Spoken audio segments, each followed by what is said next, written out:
So இது நம்ம பார்க்க போகிறது இதெல்லாம். ஸோ ஷேர் மார்க்கெட்டுங்கிறது நம்ம வந்து ஃபஸ்ட்டு எப்போ ஆரம்பிச்சிச்சு அப்படின்னா 1600 அந்த காலகட்டத்தில் ஸ்டார்ட் ஆச்சு. ஃபஸ்ட்டு வந்த கம்பெனி பார்த்திங்கன்னா டச் ஈஸ்ட் இந்தியன் கம்பெனி. அவங்க தான் வந்து ஃபஸ்ட்டு ஷேர் ட்ரேடிங்கை வந்து பண்ண ஆரம்பித்தாங்க. ஒரு கண்ட்ரியிலேருந்து ஓகேங்களா, ஒரு கண்ட்ரியிலேருந்து இன்னொரு கண்ட்ரிக்கு அவங்களுக்கு தேவையான பொருட்கள்லாம் அவங்க கண்ட்ரியில் என்னென்ன கிடைக்குதோ அதெல்லாம் கொண்டு போய் அடுத்த கண்ட்ரியில் வந்து செல் பண்ணிவிட்டு அதுக்கு பதிலாக என்னென்ன தேவையோ அதெல்லாம் வந்து அவங்க கண்ட்ரிக்கு என்ன தேவையோ அதெல்லாம் வந்து வாங்கிட்டு இருந்தாங்க. இப்போ இதில் பார்த்தீங்கன்னா இதில் வந்து இவங்க இன்னும் கொஞ்சம் அதிகமாக டெவலப் பண்ணணும்னு நினச்சாங்க. அப்போ வந்து அவங்க அப்ரோச் பண்ணது வந்து பப்ளிக்கிட்ட வந்து ஃபண்டு கலெக்ட் பண்ணாங்க. அதாவது அந்த கண்ட்ரி பீப்புள்கிட்ட வந்து ஃபண்டு கலெக்ட் பண்ணிவிட்டு நாங்கள் அந்த மாதிரி என்ன தேவையோ அது வாங்கிட்டு வந்து தரோம், எங்களுக்கு வந்து நீங்கள் ஒரு அமௌண்ட் கொடுங்க, நான் அதை மொத்தமாக எங்கள் பிஸ்னஸில் போட்டு என்ன லாபம் கிடைக்குதோ அது உங்களுக்கு ஒரு பங்கு ஷேர் தரோம் அப்படின்னு சொல்லிட்டு பப்ளிக்கிட்ட வந்து ஃபண்டு கலெக்ட் பண்ணாங்க ஃபஸ்ட்டு. ஸோ ஃபஸ்ட்டு கலெக்ட் பண்ணிவிட்டு இந்த மாதிரி அவங்களுக்கு என்னென்ன வேணுமோ தங்கம் இல்லை ஸ்பைசஸ்ஸு காட்டனு இல்லை வந்து ஃபுட் ஐட்டம் என்னென்ன கிடைக்குதோ அதெல்லாம் கேட்குறதெல்லாம் வாங்கி கொடுத்துட்டு அதில் ஒரு ப்ராஃபிட் வரும். அந்த ப்ராஃபிட் ஷேரிங்லாம் வந்து மக்களுக்கு கொடுத்தாங்க. அது நல்லா போயிட்டு இருந்துச்சு. ஸோ ஒரு ஷிப்புன்னு இல்லாமல் மல்டிப்புளாக இவங்க பண்ண ஆரம்பித்தாங்க. ஸோ அதில் வந்து நல்ல ப்ராஃபிட் கிடச்சிச்சு. அவங்க என்ன பண்ணாங்கன்னா இது எல்லாமே சேர்த்து அவங்க ஒரு கம்பெனி ஒரு பேர் வச்சாங்க. அதுதான் அந்த டச் ஈஸ்ட் இந்தியன் கம்பெனி. அதுதான் வந்து முதல்ல வந்த ஷேரு. ஸோ இதை பார்த்துட்டு எல்லா கண்ட்ரிலையும் புதுசாக அவங்கவுங்க ஒரு கம்பெனி பேரில் ஸ்டார்ட் பண்ணி இந்த மாதிரி, ஏன்னா ஃபண்டு வந்து உங்களுக்கு லோனு பேங்க்கில் லோன் எடுக்கிறது, ஃப்ரெண்ட்ஸ் ஆர் ஃபேமிலி ரிலேட்டிவ்ஸ்ட்டு வந்து லோனு வாங்கிக்கிறது, கடனாக வாங்கிக்கிறது, ஏன்னா எல்லாமே கடன் தான். மூணாவது பார்த்திங்கன்னா பப்ளிக்கிட்ட வந்து கடனாக வாங்கிக்கிறது. இது வந்து நம்ம எல்லாருனாலையும் வாங்க முடியாது. ஸோ இது வந்து இதுக்கு யார் அப்ளிகபிள்னால் கம்பெனி வச்சுருக்கவங்க ஓனர்ஸ் வந்து அவங்களால வந்து பப்ளிக்கிட்ட ஃபண்ட் வாங்க முடியும். எல்லாருனாலையும் வாங்க முடியாது, அதுக்குன்னு ஒரு ரூல் இருக்குது.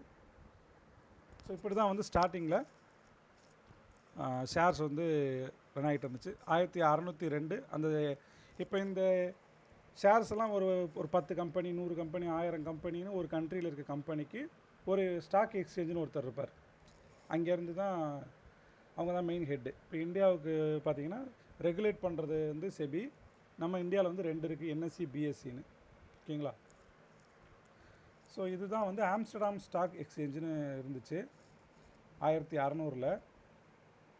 இதில் பார்த்தீங்கன்னா இதில் கொஞ்சம் ரிஸ்க் இருக்குது. ஷிப்பு கடல் வழியாக தானே போயிட்டு வருது. ஸோ இது வந்து ரிஸ்க் இருக்குது இதில். ஸோ இதில் மெயின்டெனன்ஸ் இருக்குது. அப்புறம் பார்த்தீங்கன்னா இந்த ப்ராஃபிட் ஷேர் இருக்குது, ஏன்னா அந்த லாபத்துலேருந்து ஒரு பங்கு கொடுப்பாங்க மக்களுக்கு. அடுத்து வந்து யூஎஸில் அடுத்து ஆரம்பித்தாங்க 1792. ஓகேங்களா. அதுதான் நியூயார்க் ஸ்டாக் எக்ஸ்சேஞ்சு. இந்தியாவில் பார்த்தீங்கன்னா பிஎஸ்சி தான் முதல்ல வந்துச்சு, அதாவது Bombay stock exchange, stock broker association சொல்லிட்டு அவங்க தான் பிஎஸ்சியில் ஃபஸ்ட்டு வந்தது வந்து பிஎஸ்சி 1875. அதுக்கப்புறம் என்எஸ்சி வந்துச்சு. சென்னையில் ஒரு எக்ஸ்சேஞ்ச் இருந்துச்சு, கொல்கட்டாவில் ஒரு எக்ஸ்சேஞ்ச் இருந்துச்சு, Kolkata stock exchange, Madras stock எக்ஸ்சேஞ்செலாம் இருந்துச்சு. அதெல்லாம் க்ளோஸ் பண்ணிட்டாங்க. மெட்ராஸில் உள்ளது கொல்கட்டாவில் உள்ளதெல்லாம் க்ளோஸ் பண்ணிட்டு இப்போ வந்து பாம்பேயில் தான் head quarter. BSc and NSC 2 தான் இருக்குது இங்கே. ஓகேங்களா. இப்போ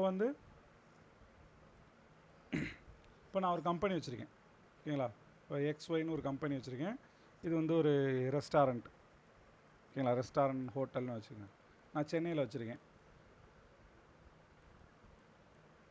எப்போனா 2023 வச்சுருக்கேன்.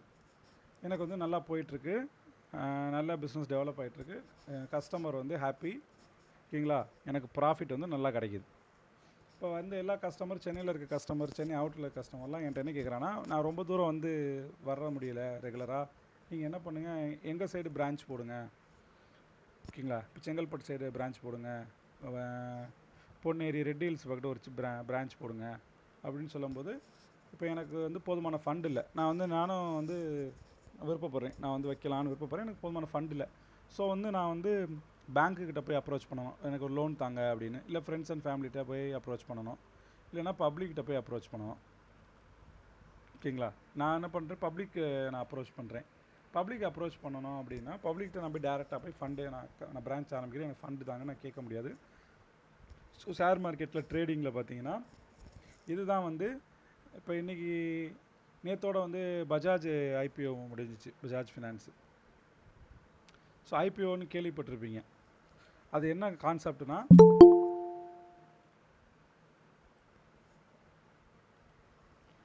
Initial public offering. அதாவது நான் என்னோடய கம்பெனி ஷேர் இப்போ எங்கிட்ட இந்த பிரான்ச் ஆரம்பிக்கிறதுக்கு எனக்கு 1 கோடி ரூபா வேணும். ஓகேங்களா. எங்கிட்ட இப்போ வந்து 50 lakhs இல்லை 60 lakhs என்கிட்ட இருக்குது. எனக்கு இன்னும் 40 lakhs வேணும். ஸோ நான் வந்து இந்தியாவை பொறுத்த வரைக்கும் செபின்னு இருக்காங்க. செபியோட வேலை என்னென்னா, கம்பெனி அனலைஸ் பண்ணிவிட்டு இந்த கம்பெனி ஓகே ப்ராஃபிட்டபிள் கம்பெனி, இது நல்ல க்ரோத் ஆகும், வேல்யூவான கம்பெனி தான். ஸோ இவங்களுக்கு நம்ம பப்ளிக் வந்து ஃபண்டு வந்து அப்ரோச் பண்ணி கலெக்ட் பண்ணி கொடுத்து இவங்களோட பிஸ்னஸை டெவலப் பண்ணலாம். ஸோ இதுதான் வந்து செபியோட மெயினான ஒர்க்கு. எந்த ஒரு இல்லீகல் ஆக்டிவிட்டி இல்லாமல் லீகலாக எப்படி பண்ணுறதுங்கிறது செபியோட மெயின் கான்செப்ட். ஓகேங்களா. Stock exchange board of India, security exchange board of India, இவங்களோட வேலை என்னென்னா கம்பெனியோட ஷேரை வந்து பப்ளிக்கிட்ட ஆஃபர் பண்ணுறது. ஸோ இனிஷியலாக பப்ளிக்கிட்ட என்னோடய ஷேர், அதாவது என் கம்பெனியோட ஷேரை ஆஃபர் பண்ணுவாங்க. என்னென்னா, என்னை கம்பெனி அனலைஸ் பண்ணிட்டு ஓகே இவர் வந்து 40 லட்ச ரூபா கேட்குறாரு, அப்போ நம்ம வந்து ஒரு 100 ஷேர் வந்து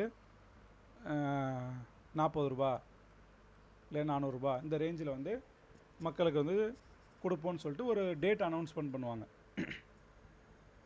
ஐபிஓ அனௌன்ஸ் பண்ணுறோம் அப்படின்னு சொல்லிட்டு ஒரு டேட் அனௌன்ஸ் பண்ணுவாங்க.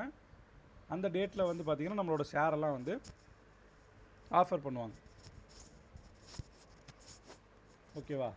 இப்போ ஆஃபர் பண்ணும்போது ஒரு 10 இன்வெஸ்டர் இல்லை 100 இன்வெஸ்டர்னு வச்சுக்கோங்களேன். என் கம்பெனியை பற்றி தெரிஞ்சவங்க, புதுசாக இன்வெஸ்ட்மெண்ட் பண்ணணும்னு விருப்பப்படுறவங்க, என் கம்பெனி டெவலப் பண்ணணும்னு ஆசைப்படுறவங்க வந்து ஐபிஓ வந்து அந்த 400 ரூபா இன்ட்டு 100 குவான்டிட்டி கொடுத்து வாங்கிடுவாங்க. ஓகேவா. ஸோ என்னோடய ஷேரை வாங்கிட்டாங்க. இதுக்கான ஃபண்டு வந்து எனக்கு வந்துடும், என் கம்பெனிக்கு வந்துடும். ஸோ என் பிஸ்னஸை நான் ஸ்டார்ட் பண்ணிடுவேன். ஓகேவா.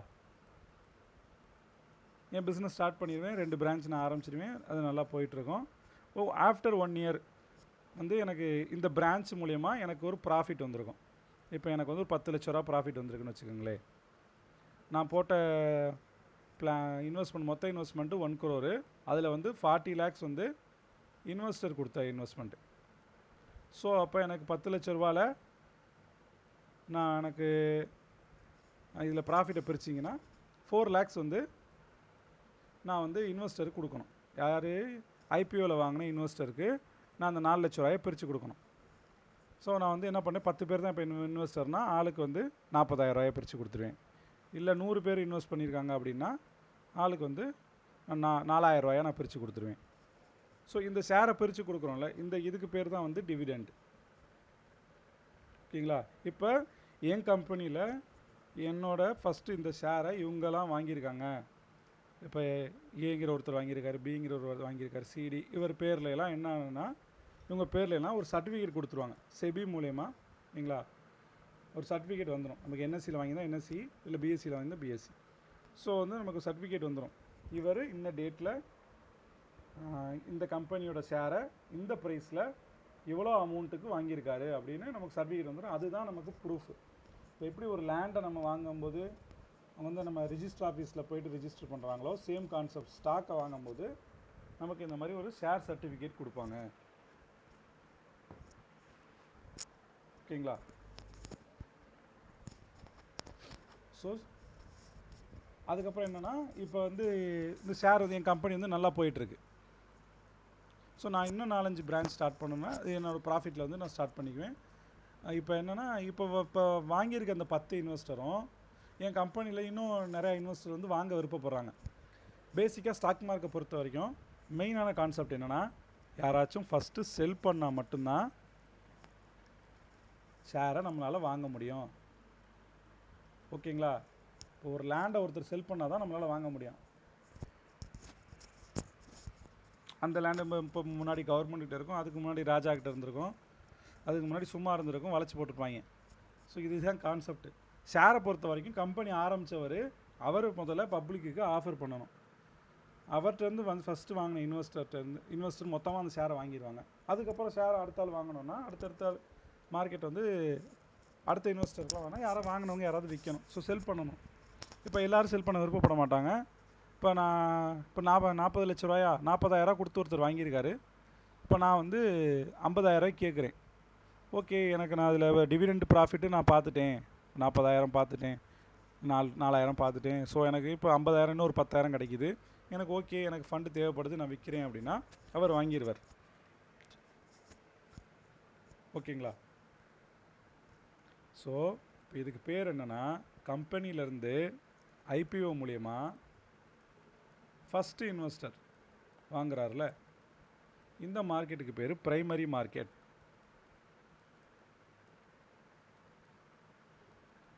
இந்த இன்வெஸ்டர்கிட்ட இருந்து செகண்ட் இன்வெஸ்டர் வாங்குறாங்கல்ல, இதுக்கு பேர் செகண்டரி மார்க்கெட்.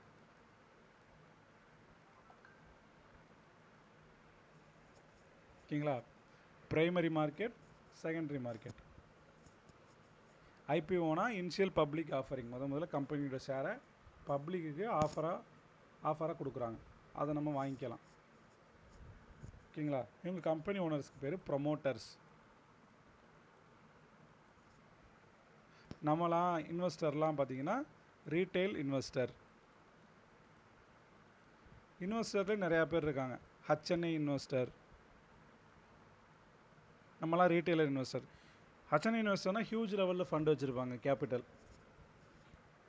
இந்தியன் மார்க்கெட் வந்து ஸ்டாக்குங்கிறது பார்த்தீங்கன்னா கம்பெனியோட ஷேருக்கெல்லாம் பேர் தான் ஸ்டாக்கு. அதுக்கு இன்னொரு பேர் ஈக்விட்டி. ஷேர் மார்க்கெட்டுன்னு சொல்லாமல் ஸ்டாக் மார்க்கெட்டுன்னு சொல்லுவாங்க. ஈக்விட்டினா ஒரு Tata Motors, state bank, HDFC bank, இந்த மாதிரி கம்பெனி, ஒவ்வொரு கம்பெனி இருக்குல்ல, மொத்த கம்பெனியோட காமனான நேம் தான் ஈக்விட்டி. ஓகேங்களா? ஸோ இப்போ டிவிடெண்டுங்கிறது நம்மளோட லாபத்தில் அவங்க வட்டியாக கொடுப்பாங்க. ஓகேங்களா? அவங்க ஒரு ப்ராஃபிட்டை ஷேர் பண்ணுவாங்க அந்த கம்பெனி நம்ம கொடுத்த ஐபிஓ மூலயமா. ஏன்னா இப்போ நம்ம ஒரு ஷேர் ஐபிஓவில் வாங்கினோன்னா நம்மளும் அந்த கம்பெனியோட ஒன் ஆஃப் த பார்ட்னர். ஏன்னா அந்த பிஸ்னஸ்க்கு நம்ம ஒரு முதல் கொடுத்துருக்கோம். ஸோ அந்த பிஸ்னஸில் வர லாபத்திலேருந்து நமக்கு ஒரு ப்ராஃபிட்டை ஒரு பங்காக கொடுப்பாங்க. ஸோ அதுதான் டிவிடெண்ட். இப்போ நம்ம வாங்கியிருக்குங்கிறதுக்கு ப்ரூஃப் பார்த்தீங்கன்னா ஷேர் சர்டிஃபிகேட். ஓகேங்களா? ஷேர் சர்டிஃபிகேட் அதாவது நீங்கள் இப்போ உங்கள் பேரில் வாங்கியிருக்கீங்க, ஓகேவா? நீங்கள் அந்த ஷேரை விற்கவே இல்லை, உங்கள் அடுத்த ஜென்ரேஷன் வந்து செல் பண்ணலாமான்னு கேட்டால் பண்ணலாம். இந்த ஷேர் சர்டிஃபிகேட் உங்களுக்கு மஸ்ட்டு. ஸோ ஒரு எப்படி லேண்ட் டாக்குமெண்ட் உங்கள் தாத்தா வாங்கி அப்பா வாங்கி இப்போ நமக்கு கொடுக்குறாங்களோ அந்த மாதிரி ஷேருக்கும் அதே வேல்யூ தான் இருக்குது. ஸோ இது எல்லாமே ஒரு அசெட். நீங்கள் லாங் டேர்மில் ஷேர்ஸை வாங்கினீங்கன்னா அது ஒரு அசெட்டு. நீங்கள் லேண்ட் வாங்கினாலும் சரி, ஷேர்ஸ் வாங்கினாலும் சரி, கோல்டு. ஸோ ஓகேங்களா? இந்த மாதிரி. ஸோ ஸ்டாக் மார்க்கெட்டை க்ரியேட் பண்ண காரணம் வந்து இதுதான். பிஸ்னஸை டெவலப் பண்ணுறதுக்காக உருவாக்கப்பட்டது தான் இந்த ஷேர் மார்க்கெட்டு. ஆனால் இன்றைக்கி மேஜராக ப்ளே ஆகிட்டு இருக்குது பார்த்தீங்கன்னா F&Oவில் ப்ளே ஆகிட்டுருக்கு. ஓகேங்களா? இப்போ என்னென்னா ரீட்டைல் இன்வெஸ்டர் உள்ளே வந்து சின்ன சின்ன ட்ரேட்லாம் பண்ணி சின்ன லாஸாக பண்ணி இது பெரிய லாஸில் போய் முடிஞ்சு. ஸோ இந்த ஒரு இப்போ மார்க்கெட்டை பொறுத்த வரைக்கும் 90% பீப்புள், 90+ன்னு வச்சுக்கோங்களேன். இந்தியா பொறுத்த வரைக்கும் 2 வருஷத்துக்கு முன்னாடி 2% ஆஃப் பாப்புலேஷன் தான் வந்து ட்ரேடிங்கில் இருந்தாங்க. அதாவது 2018, 19 அந்த ரேஞ்சில். 2020க்கு அப்புறம் இப்போ ஆல்மோஸ்ட் 10% வந்து இந்தியாவில் வந்து ட்ரேடிங் பண்ணிக்கிட்டு இருக்காங்க. இது மூலயமா வந்து கவர்மெண்ட்டுக்கு பெரிய ப்ராஃபிட் போயிட்டுருக்கு. அதாவது நம்ம வாங்கி விற்றா அதுக்கு ஒரு டேக்ஸு கவர்மெண்ட்டு கொடுக்கணும். புரோக்கருக்கு வந்து புரோக்கர் டேக்ஸ். இப்போ வந்து நம்ம ஷேரை வந்து நம்மளாம் டேரெக்டாக போய் வாங்க முடியாது. டிமேட் அக்கௌண்ட்டு ஒன்று க்ரியேட் பண்ணணும். பேங்க்கில் எப்படி நமக்கு வந்து சேவிங்ஸ் அக்கௌண்ட்டு, கரண்ட் அக்கௌண்ட்டு இங்கே இருக்கோ அந்த மாதிரி டிமேட் அக்கௌண்ட்டுன்னு க்ரியேட் பண்ணணும். பேடிஎம் வேலெட்டில் எப்படி நம்ம காசை போட்டு இப்போ நம்ம ஏதாவது ஷாப்பிங் பண்ணுறோம் மாதிரி டிமேட் அக்கௌண்ட்டுன்னு ஒன்று இருக்குது. ஓகேங்களா? அதுக்கு ஒரு புரோக்கர் இருப்பாங்க. இந்தியாவை பொறுத்த வரைக்கும் நிறையா புரோக்கர் இருக்காங்க. ஸோ அவங்க ஒரு டெர்மினல் வச்சுருப்பாங்க, அவங்க ஒரு ஆப் வச்சுருப்பாங்க.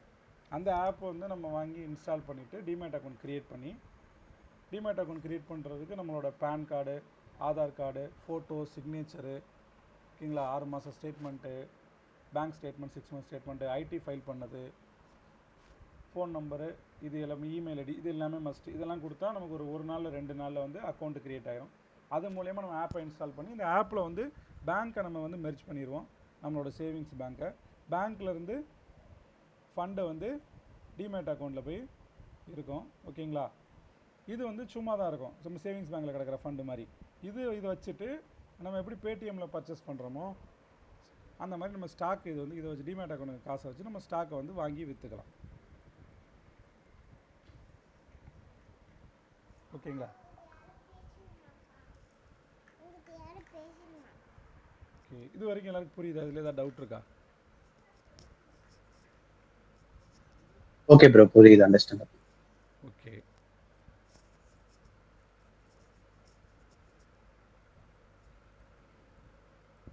ஸோ நம்ம இப்போ பார்த்தது பார்த்தீங்கன்னா டிவிடெண்ட்டு, ஷேர் சர்டிஃபிகேட்டு, ஐபிஓ, ஓகேங்களா, செபி, என்எஸ்சி, பிஎஸ்சி. பிஎஸ்சிங்கிறது பாம்பே ஸ்டாக் எக்ஸ்சேஞ்சு, என்எஸ்சிங்கிறது நேஷ்னல் ஸ்டாக் எக்ஸ்சேஞ்சு. இதில் பார்த்தீங்கன்னா அந்த நிஃப்டி வந்து இன்றைக்கி ஏறி இருக்குது, இறங்கி இருக்குன்னு சொல்கிறது. இது வந்து சென்செக்ஸு. இந்த நிஃப்டி சென்செக்ஸ்லாம் பேர் பார்த்தீங்கன்னா இண்டெக்ஸ். அது என்ன நிஃப்டி சென்செக்ஸு? இப்போ யூஎஸ் பொறுத்த வரைக்கும் டவ் ஜோன்ஸு, S&P 500, S&P 100, ஓகேங்களா, இதெல்லாம் என்னென்னா இண்டெக்ஸு.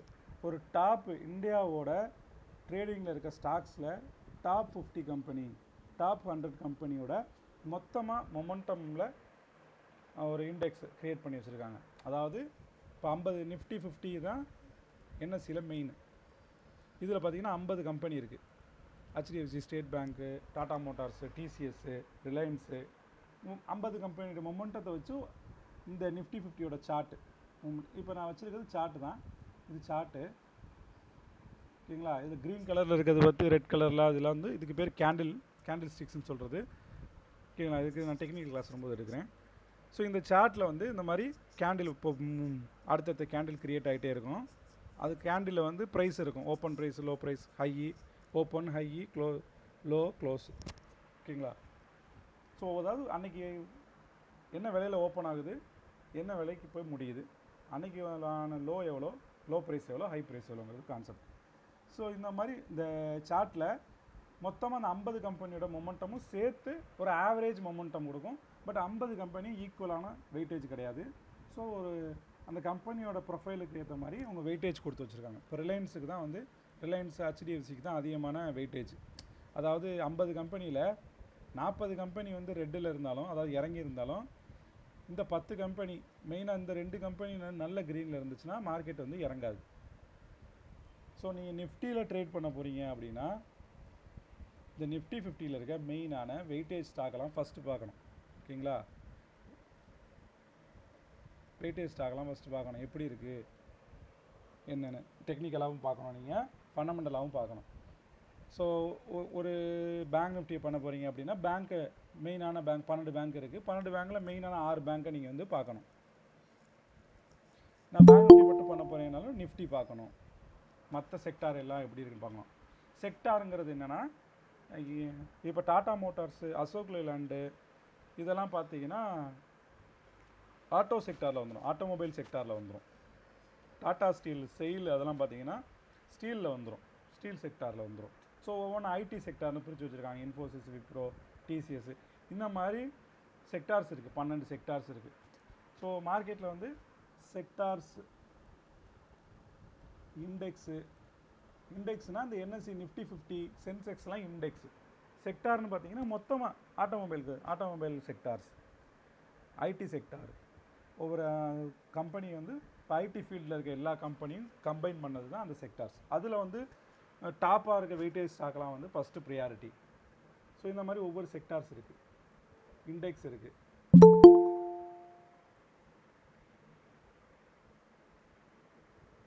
ஸோ இதில் வந்து இப்போ ப்ரைமரி மார்க்கெட்டு, செகண்டரி மார்க்கெட்டுன்னு பார்த்தோம்.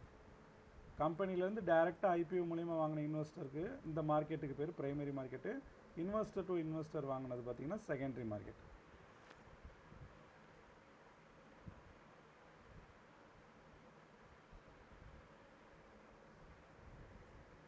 ஸோ இப்போ இந்த கம்பெனிலாம் இப்போ நம்ம ஷேர் வாங்கிட்டு இருக்கோம்ல, இப்போ அசோக் லேலண்டாக இருக்கட்டும், டாடா மோட்டார்ஸ் இருக்கட்டும், ஸ்டேட் பேங்காக இருக்கட்டும், என்ன ஷேரை வாங்குகிறோம்ல, இதெல்லாம் என்ன பேசிஸில் நம்ம வாங்குகிறோம்?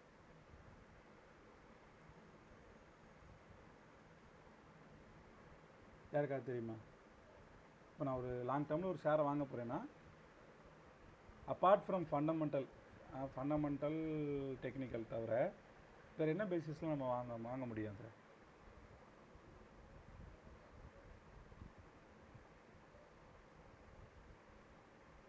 ஏதாவது ஐடியா இருக்கா?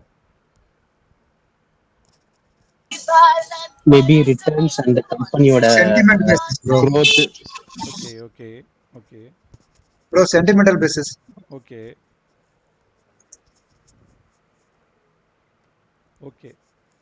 சென்டிமெண்டல் பேசிஸில், ப்ராஃபிட்டபிள் பேசிஸில், ஓகேங்களா, இன்னொருத்தர் சொல்கிற இன்ஃபர்மேஷன் பேசிஸில், ஃபண்டமெண்டல் டெக்னிக்கல் பேசிஸில் இதெல்லாம் வந்து வாங்குகிறோம்.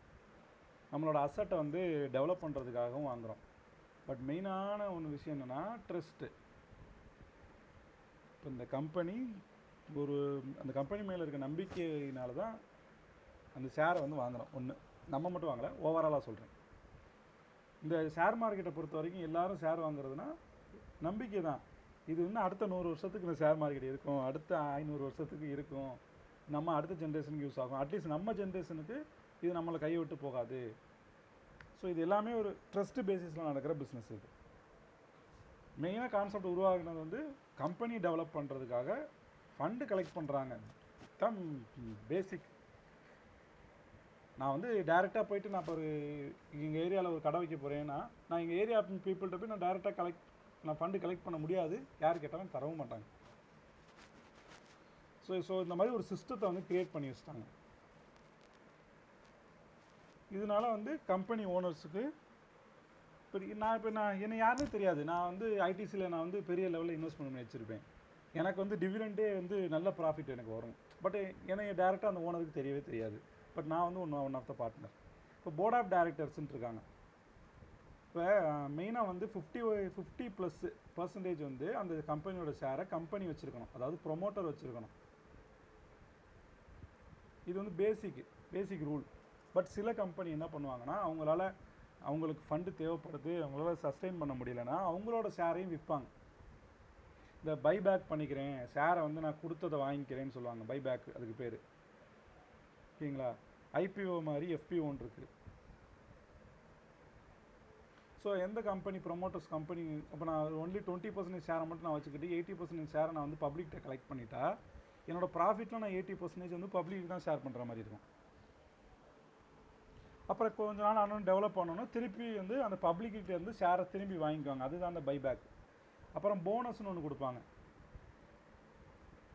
அவங்க எக்ஸ்பெக்ட் பண்ண விட நல்ல ப்ராஃபிட் கிடச்சிருக்கு அந்த இயர் அப்படின்னா போனஸ் கொடுப்பாங்க. ஷேரை வந்து ஸ்ப்ளிட் பண்ணுவாங்க. இப்போ நான் 100 ரூபாய்க்கு இருக்க ஷேர் வந்து 10,000 ரூபா போயிடுச்சுன்னு வச்சுக்கோங்களேன். இப்போ 100 ரூபாய்க்கு வாங்குறதுக்கு நிறையா பேர் வாண்டடாக இருப்பாங்க. 10,000 ரூபாய்க்கு போய் இன்வெஸ்ட் பண்ணுறதுக்கு ரொம்ப ஃபியூ மெம்பர் தான் இருப்பாங்க. நம்பர் ஆஃப் பீப்புள்ஸ் வந்து அவாய்ட் பண்ணுறதுக்கு தான் வாய்ப்பு இருக்குது. ஸோ என்ன பண்ணுவாங்கன்னா, இந்த ஷேரை ஸ்ப்ளிட் பண்ணுவாங்க. 1:10 ஸ்ப்ளிட் பண்ணுறோம் அப்படின்னா 10,000 ஷேர் வந்து 1000 ரூபாய்க்கு வந்துடும். இப்போ நான் ஏற்கனவே இதில் 10 ஷேர் வாங்கி வச்சுருக்கேன்னா எனக்கு 1:10னா 10 × 10 எனக்கு 100 ஷேராக கொடுத்துருவாங்க. மறுபடியும் இது என்னாகும், இந்த கம்பெனி நல்லா இருந்துச்சுன்னா 1000 ரூபாயிலேருந்து மறுபடியும் 10,000 போகும். எகெயின் ஸ்ப்ளிட் பண்ணுவாங்க, மறுபடியும் 1000 ரூபா வரும். அப்போ என்கிட்ட 100 ஷேருங்கிறது 1000 ஷேர் ஆயிரும். இப்போ என்ன மெயினான கான்செப்ட்னா, நான் 10 ஷேர் வச்சுருக்கும் போது டிவிடெண்டுன்னு ஒன்று கொடுப்பாங்க. டிவிடெண்ட் எப்படின்னா, அந்த ப்ராஃபிட் ஒரு ஷேருக்கு 20 ரூபா, 10 ரூபா, இல்லை 50 ரூபான்னு அந்த என்ன ப்ராஃபிட்டோ அதை பேஸ் பண்ணி டிவைட் பண்ணி கொடுப்பாங்க. இப்போ நான் 10 ஷேரு நான் ஒரே இன்வெஸ்ட்மெண்ட் தான் பண்ணியிருக்கேன், ஓகேவா, நான் 1,00,000 ரூபா இன்வெஸ்ட்மெண்ட் பண்ணியிருக்கேன்னு வச்சுக்கோங்களேன், எக்ஸாம்பிளுக்கு, இல்லை 10,000 இன்வெஸ்ட் பண்ணியிருக்கேன். எனக்கு வந்து 10 ஷேர் தான் நான் வாங்கி வச்சேன், எனக்கு 20 ரூபா கொடுத்தாங்க அப்படின்னா எனக்கு 200 ரூபா அந்த வருஷத்துக்கு ப்ராஃபிட். இதே ஸ்ப்ளிட் பண்ணிட்டேன்னு வச்சுக்கோங்களேன், எனக்கு அடுத்த வருஷம் பார்த்தீங்கன்னா 100 ஷேர் ஆயிரும். ஸோ அதே 20 ரூபா அவன் அடுத்த வருஷம் கொடுத்தானா எனக்கு 2000 ரூபா கிடைக்கும். அடுத்த 5 வருஷத்துக்கு கழிச்சு இப்போ நமக்கு 10,000 ஷேராக மாறிடுச்சு, 1000 ஷேராக மாறிடுச்சுன்னு வச்சுக்கோங்களேன் ஸ்ப்ளிட் பண்ணனால. இப்போ அப்போ வந்து எனக்கு வந்து அவன் வந்து 50 ரூபா கொடுக்குறேன், இல்லை இன்னைக்கு இதே 20 ரூபான்னு வச்சுக்கோங்களேன், எனக்கு வந்து இப்போ 20K கிடைக்கும். ஸோ இந்த மாதிரி லாங் டேர்மில் வச்சுருக்க இன்வெஸ்டர்ஸ்லாம் இருக்காங்க. அவங்களுக்கு தான் பெரிய ப்ராஃபிட் வரும், டிவிடெண்ட் ப்ராஃபிட் வரும், ஷேர் ப்ராஃபிட்டும் வரும். ஷேர் விலை ஏறிக்கிட்டே தான் இருக்கும் அவங்களுக்கு. அவங்க பண்ண இன்வெஸ்ட்மெண்ட் வந்து டபுள் ட்ரிபிள் 10 டைம்ஸு இந்த மாதிரி போயிட்டுருக்கும். ஸோ இதுதான் மெயின் கான்செப்ட். இதில் உள்ளே கொண்டு வந்தது பார்த்தீங்கன்னா F&O, அதுக்கு பேர் டெரிவேட்டிவ்ஸ். ஓகேங்களா, future and options. So future and options கொண்டு வந்ததுக்கு மெயினான காரணம் பார்த்தீங்கன்னா ஹெட்ஜிங் பர்பஸ்க்காக கொண்டு வந்தாங்க. ஹெட்ஜிங்னா என்னென்னா, நான் லாங் டேர்மில் ஒரு ஷேரை வாங்கி வச்சுருக்கேன், 100 ரூபாயிலேருந்து 1000 ரூபா போயிடுச்சுன்னு வச்சுங்களேன், நான் இன்னும் வச்சுருக்கேன், அது விற்கலை. இந்த இடத்துல மார்க்கெட் இறங்குது, மறுபடியும் 600 ரூபா வரப்போகுது அப்படின்னா, இங்கே விற்றுட்டு நான் இங்கே வாங்கினேன்னு வச்சுக்கோங்களேன், என்னோடய பை ப்ரைஸ் வந்து 100 ரூபாயிலேருந்து இது ப்ராஃபிட் புக் ஆயிரும். திரும்பி நான் இங்கே வந்துட்டு இது மறுபடியும் 1600 போகுது அப்படின்னா நான் 600 ரூபா பை ப்ரைஸ் மாறிடும். ஸோ அந்த மாதிரி விரும்பாதவங்க என்ன பண்ணுவாங்கன்னா, ஹெட்ஜிங்னு, அதாவது மார்க்கெட்டு இறங்கினாலும் லாபம் சம்பாதிக்க முடியும், ஏறினாலும் லாபம் சம்பாதிக்க முடியும். ஒரு லேண்டை வந்து யாராவது செல் பண்ணால் தான் நம்மளால் வாங்க முடியும், கரெக்டுங்களா? நம்ம கையில் ஏதாவது ஒரு பொருள் இருந்தால் தான் அந்த பொருளை நம்மளால் விற்க முடியும். ஆனால் முன்னாடி ட்ரேடிங்கை பொறுத்தவரை நம்ம டைரெக்டாக ஒரு ஸ்டாக்கை விற்க முடியும். இப்போ விற்க முடியாது, முன்னாடி இருந்துச்சு, 90s பீரியடில் இருந்துச்சு. ஓகேங்களா, அதாவது இப்போ நான் ஸ்டேட் பேங்க் இருக்குது, ஸ்டேட் பேங்கை நான் இன்றைக்கி செல் பண்ண போகிறேன், நம்மள்ட்ட எதுவுமே இல்லை, நான் செல் பண்ண போகிறேன். இன்ட்ராடேயில் இப்போ வரைக்கும் இது பாசிபிள், F&Oவில் பாசிபிள். ஆனால் ஸ்டாக்காக நம்மளால் விற்க முடியாது, நம்ம வாங்கினா தான் விற்க முடியும், டேரெக்டாக விற்க முடியாது. ஸோ இது ஃபஸ்ட்டு புரியாமல் இருக்கும் இந்த கான்செப்ட்டு. முன்னாடி என்னென்னா ஒரு ஷேரை விற்றுடலாம். இதை ஏன் பேன் பண்ணாங்கன்னா, ஒரு நெகட்டிவ் நியூஸ்னாலேயோ இல்லை பர்டிகுலராக மேனுப்புலேஷன் சொல்கிறது, ஒரு குறிப்பிட்ட பீப்புள் வந்து ஒரு ஸ்டாக்கை மேனுப்புலேட் பண்ணுவாங்க. மேனுப்புலேட்னா அவங்க நினச்சபடி அந்த ஸ்டாக்கோட விலையை ஏற்றி இறக்குறது. ஸோ அதெல்லாம் வந்து ஸ்டாப் பண்ணுறதுக்காக. ஏன்னா எல்லோரும் செல் பண்ணாங்கன்னா நல்லா இருக்க கம்பெனி கூட, ஓகேங்களா, நல்லா இருக்க கம்பெனி கூட கீழே கொண்டு வந்துடுவாங்க. ஸோ இதனால் இதில் மேனுப்புலேஷன் அதிகமாக இருக்கனால இதை ஃபஸ்ட்டு பேன் பண்ணாங்க. இப்போ ஒரு ஸ்டாக்கை நம்ம இப்போ டேரெக்டாக செல் பண்ண முடியாது, நம்ம ஒரு ஷேரை வாங்கிட்டு அதுக்கப்புறம் தான் விற்க முடியும். ஆனால் இன்றைக்கி மார்க்கெட் இறங்க போகுது, ஸ்டேட் பேங்க் இறங்க போகுது, நான் இன்றைக்கி விற்றனா தானே எனக்கு, அதாவது நான் செல் பண்ணால் தானே எனக்கு லாபம் கிடைக்கும், கீழே விற்றுட்டு கீழே வரும்போது வாங்கிக்கணும், அதாவது 1000 ரூபாவில் விற்றுட்டு 800 ரூபாவில் வாங்கினா தானே எனக்கு இந்த 200 ரூபா லாபம் கிடைக்கும். அப்போ நான் என்ன பண்ணுறதுங்கும் போது தான் இந்த F&O யூஸ் ஆச்சு. ஃப்யூச்சர்னு ஒன்று இருக்குது, ஆப்ஷன் ஒன்று இருக்குது. ஆப்ஷனில் பார்த்தீங்கன்னா கால் ஆப்ஷன், புட் ஆப்ஷன் இருக்குது, CEPE.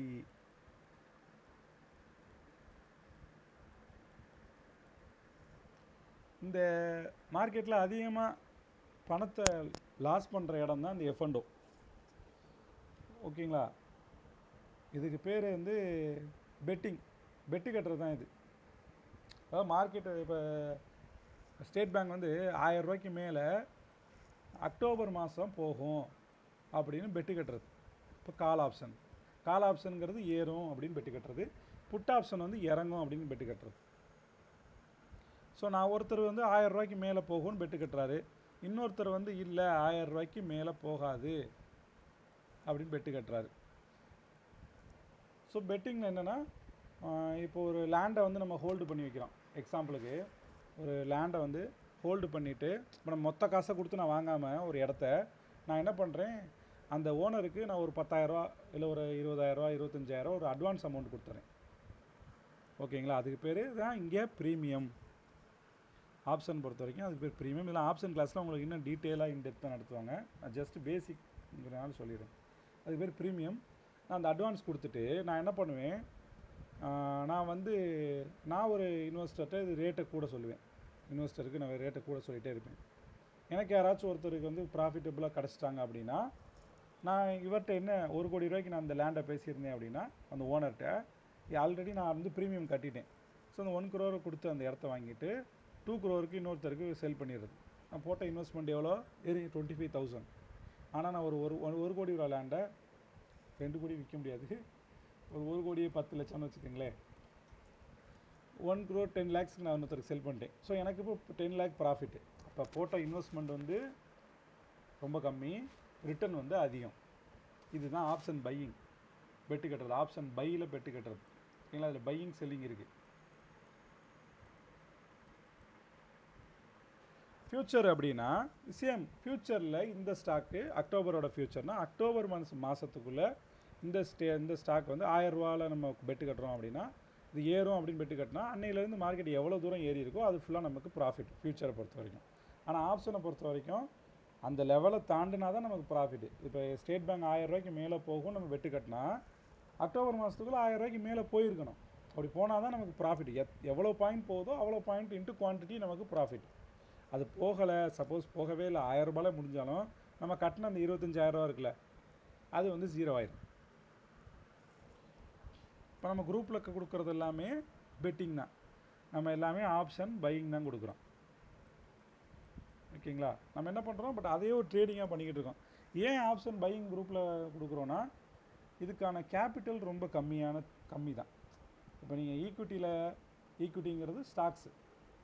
ஈக்விட்டியில் கேஷ் அப்படின்னு சொன்னாங்கன்னா மொத்த காசையும் கையிலேருந்து கொடுத்து வாங்கிறது.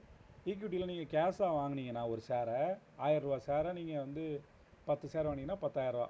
100 ஷேர் வாங்கினோன்னா உங்கள்கிட்ட வந்து 1 lakh வேணும். ஸோ இதை 10 லட்ச ரூபா வேணுங்கிற இடத்துல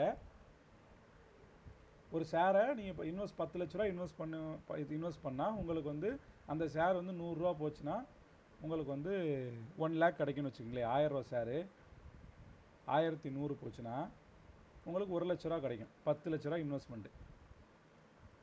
அதுவே நீங்கள் ஃப்யூச்சர்லையும் அதே மாதிரி 1100 போகும், இந்த ஷேர் ஏறும்னு சொல்லிட்டு 1000 ரூபாயில் நீங்கள் வாங்கிட்டீங்க ஃப்யூச்சர்னா உங்களுக்கு 10 லட்ச ரூபா முதல் தேவைப்படாது.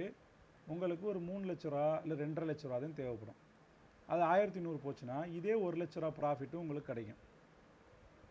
அதுவே நீங்கள் இந்த ஆப்ஷனில் போய் பண்ணிங்கன்னா 1100 போகுன்ட்டு ஒரு 1050 இல்லை 1070 நீங்கள் வந்து பெட்டு கட்டி வாங்கினீங்க, அது 1100 ப்ளஸில் போயிடுச்சு அப்படின்னா இதே 1 லட்ச ரூபா இங்கே பாசிபிள் ப்ராஃபிட்டு.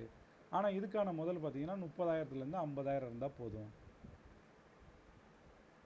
ஸோ முதல் கம்மி, லாபம் அதிகம். ஸோ இது ஒரு காரணம் F&Oவில் வந்து ஆப்ஷனில் அதிகமான வால்யூம் இருக்கிறதுக்கு. இன்னொரு காரணம் எல்லாருக்கிட்டையும் 10 லட்ச ரூபா ஒரு ஸ்டாக்கை வாங்குறதுக்கு 10 லட்ச ரூபா தேவைப்படுதுன்னா எல்லாருக்கிட்டையும் இந்த முதல் இருக்காது. ஸோ இது ஒரு மெயினான ரீசன். ஸோ இதனால் பெட்டிங்கில் வந்து அதிகமான பீப்புள் வந்து இன்றைக்கி வந்து அது ஒரு பிஸ்னஸாக பண்ணாமல் ஹெட்ஜிங்காக பண்ணால் அது பிஸ்னஸ்ஸு. ஏன்னா லாங் டேர்மில் ஒரு ஷேரை வாங்கி வச்சுட்டு அது இறங்கும் போது என்ன பண்ணுவேன், ஓகே இறங்குதுன்னு நான் பெட்டு கட்டி நான் 10 லட்ச ரூபா இன்வெஸ்ட்மெண்ட் பண்ணியிருக்கேன், இறங்குதுன்னு சொல்லிட்டு நான் ஒரு 2 லட்ச ரூபா ப்ராஃபிட் பண்ணுறேன்னு வச்சுக்கோங்களேன். நான் என்ன பண்ணுவேன், திருப்பி இது 600 ரூபா வந்தோடனே 100 ரூபா டு 1000 ரூபா போயிருக்கு. 1000 ரூபாயிலேருந்து 600 ரூபா இறங்கியிருக்கு. இப்போ நான் இங்கே 2 லட்ச ரூபா ப்ராஃபிட் பண்ணிட்டேன், மார்க்கெட் இறங்க போகுது அப்படின்னு பெட்டு கட்டி ப்ராஃபிட் பண்ணிவிட்டு இந்த 2 லட்ச ரூபாயை கொண்டு வந்து திருப்பி நான் 600 ரூபாயிலே வாங்கிடுறேன் அடிஷ்னலாக இந்த ஷேரை.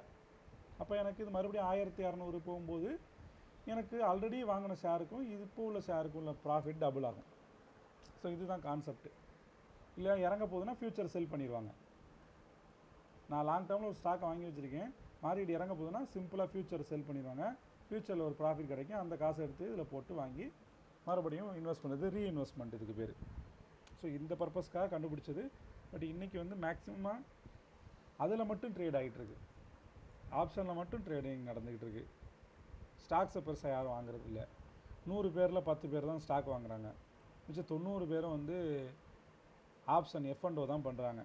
ட்ரேடிங்கில் 90% பீப்புள் ஃபெயில் ஆகிறதுக்கு காரணம் இது ஒரு ரீசன். நீங்கள் வந்து ப்ராஃபிட்டபிள் ட்ரேடராக இருக்கணும், நீங்கள் ப்ராப்பராக லேர்ன் பண்ணணும் அப்படின்னா நான் இதில் வந்து ஸ்டெப் பை ஸ்டெப்பாக சொல்லிக் கொடுப்பேன். உங்களுக்கு டெக்னிக்கல்னு சொல்லிக் கொடுப்போம், ஃபண்டமெண்டலும் பேசிக்லேருந்து தான் ஸ்டார்ட் பண்ணுவாங்க. நீங்கள் அதை ஃபுல்லாக நல்லா லிசன் பண்ணுங்கள், அதை வந்து அப்ளை பண்ணி பாருங்கள், ப்ராக்டிஸ் பண்ணி பாருங்கள். நீங்கள் வந்து ப்ரொஃபஷ்னல் ஆகணும், மாஸ்டர் ஆகணும், ஒரு ஸ்டாக்கை 100% இப்போ ப்ரெடிக்ட் பண்ணணும்னா நீங்கள் மெயினாக இன்ட்ராடே இருக்கிறதுலே ரொம்ப டஃப். இன்ட்ராடேங்கிறது சொல்லிடுறேன். மார்க்கெட்டை பொறுத்த வரைக்கும் இன்ட்ராடே ஓகேங்களா, scalping, swing trade, long term trade, இது வந்து ஷார்ட் டேர்ம் ட்ரேடுன்னு சொல்லுவாங்க. இன்ட்ராடே வந்து டே ட்ரேடிங்னு சொல்கிறது. அதாவது ஸ்கேல்பிங்னா 1 நிமிஷத்துலேருந்து 5 நிமிஷத்துக்குள்ளே ட்ரேடை க்ளோஸ் பண்ணிடுறது. அப்போவே வாங்கி அப்போவே விற்றுறதில்ல ஒரு லாபத்தோட, ஒரு 5000 10,000 இல்லை 500 1000ன்னு. இன்ட்ராடேனா அன்றைக்கி ஒரு நாள் அன்றைக்கே வாங்கி அன்றைக்கி எண்ட் ஆஃப் த டே வரைக்கும் வச்சுட்டு ஒரு நாள் ஃபுல்லாக மோர் தென் வந்து 15 மினிட்ஸ் வெயிட் பண்ணி நம்ம ப்ராஃபிட் புக் பண்ணோன்னா அது இன்ட்ராடே. ஸ்விங் ட்ரேடுனா மோர் தென் 3 days டு ஒரு 3 month வரைக்கும் நம்ம வந்து ஷேரை வாங்கி வச்சு லாபம் பார்த்தோம்னா அது ஸ்விங் ட்ரேடு. லாங் டேர்ம் இன்வெஸ்ட்மெண்ட்னா மோர் தென் 1 year. இல்லை இப்போ வந்து 2 year ஆக்கிட்டாங்க இவங்க. ஸோ இதில் பார்த்தீங்கன்னா இதில் ரிஸ்க் அண்ட் ரிவார்டு அதிகமாக கிடைக்கிது பார்த்தீங்கன்னா இன்ட்ராடேயில் தான் கிடைக்கும். இன்ட்ராடே அண்ட் ஸ்கேல்பிங்கில் ரிஸ்க்னா என்னென்னா நம்ம எவ்வளோ ரிஸ்க் எடுக்கிறோம், ரிவார்டுங்கிறது அதுக்கான நமக்கு எவ்வளோ வந்து லாபம் கிடைக்குது. ஸ்விங் ட்ரேட் இருக்கிறதுலே அதிகமாக ப்ராஃபிட் பண்ணக்கூடியது வந்து இதில் தான் பண்ண முடியும். அதாவது இதில் ரிஸ்க் ரிவார்டு கூட, பட் நீங்கள் 1 year பார்க்கும்போது எதில் உங்களுக்கு லாபம் அதிகமாக வந்திருக்குன்னா இதில் வந்து பாசிபிலிட்டி இருக்குது ஸ்விங் ட்ரேடில் நீங்கள் ப்ராஃபிட் பண்ணுறதுக்கு. ஸோ எல்லோரும் இன்ட்ராடே பண்ணிவிட்டு ஸ்கேல்பிங் பண்ணிவிட்டு இன்ட்ராடே பண்ணிவிட்டு ஸ்விங் ட்ரேட் பண்ணிவிட்டு லாங் டேர்ம் இன்வெஸ்ட்மெண்ட்டுக்கு வர்றது. ஸோ இந்த ஆர்டரை அப்படியே மாற்றி பண்ணிங்கன்னா, இந்த ஆர்டரை மாற்றி தான் பண்ணணும். ஃபஸ்ட்டு லாங் டேர்ம் இன்வெஸ்ட்மெண்ட்டு, அப்புறம் ஸ்விங் ட்ரேடு நீங்கள் ட்ரை பண்ணணும், அப்புறம் இன்ட்ராடே ட்ரை பண்ணணும், அப்புறம் தான் ஸ்கேல்பிங் ட்ரை பண்ணணும். ஏன்னா இருக்கிறது டஃப்பு ஸ்கேல்பிங்கு, அடுத்து இன்ட்ராடே. சரிங்களா? ஸ்விங் ட்ரேடு வந்து ஓகே ரீசனபிள், அதாவது பெரிய ரிஸ்க் இருக்காது, பெரிய ரிவார்டு இருக்காது. லாங் டேர்ம் வந்து ரொம்ப ரிஸ்க் கம்மி, ரிவார்டும் உங்களுக்கு ஆவரேஜ் ரிவார்டு. ஓகேங்களா?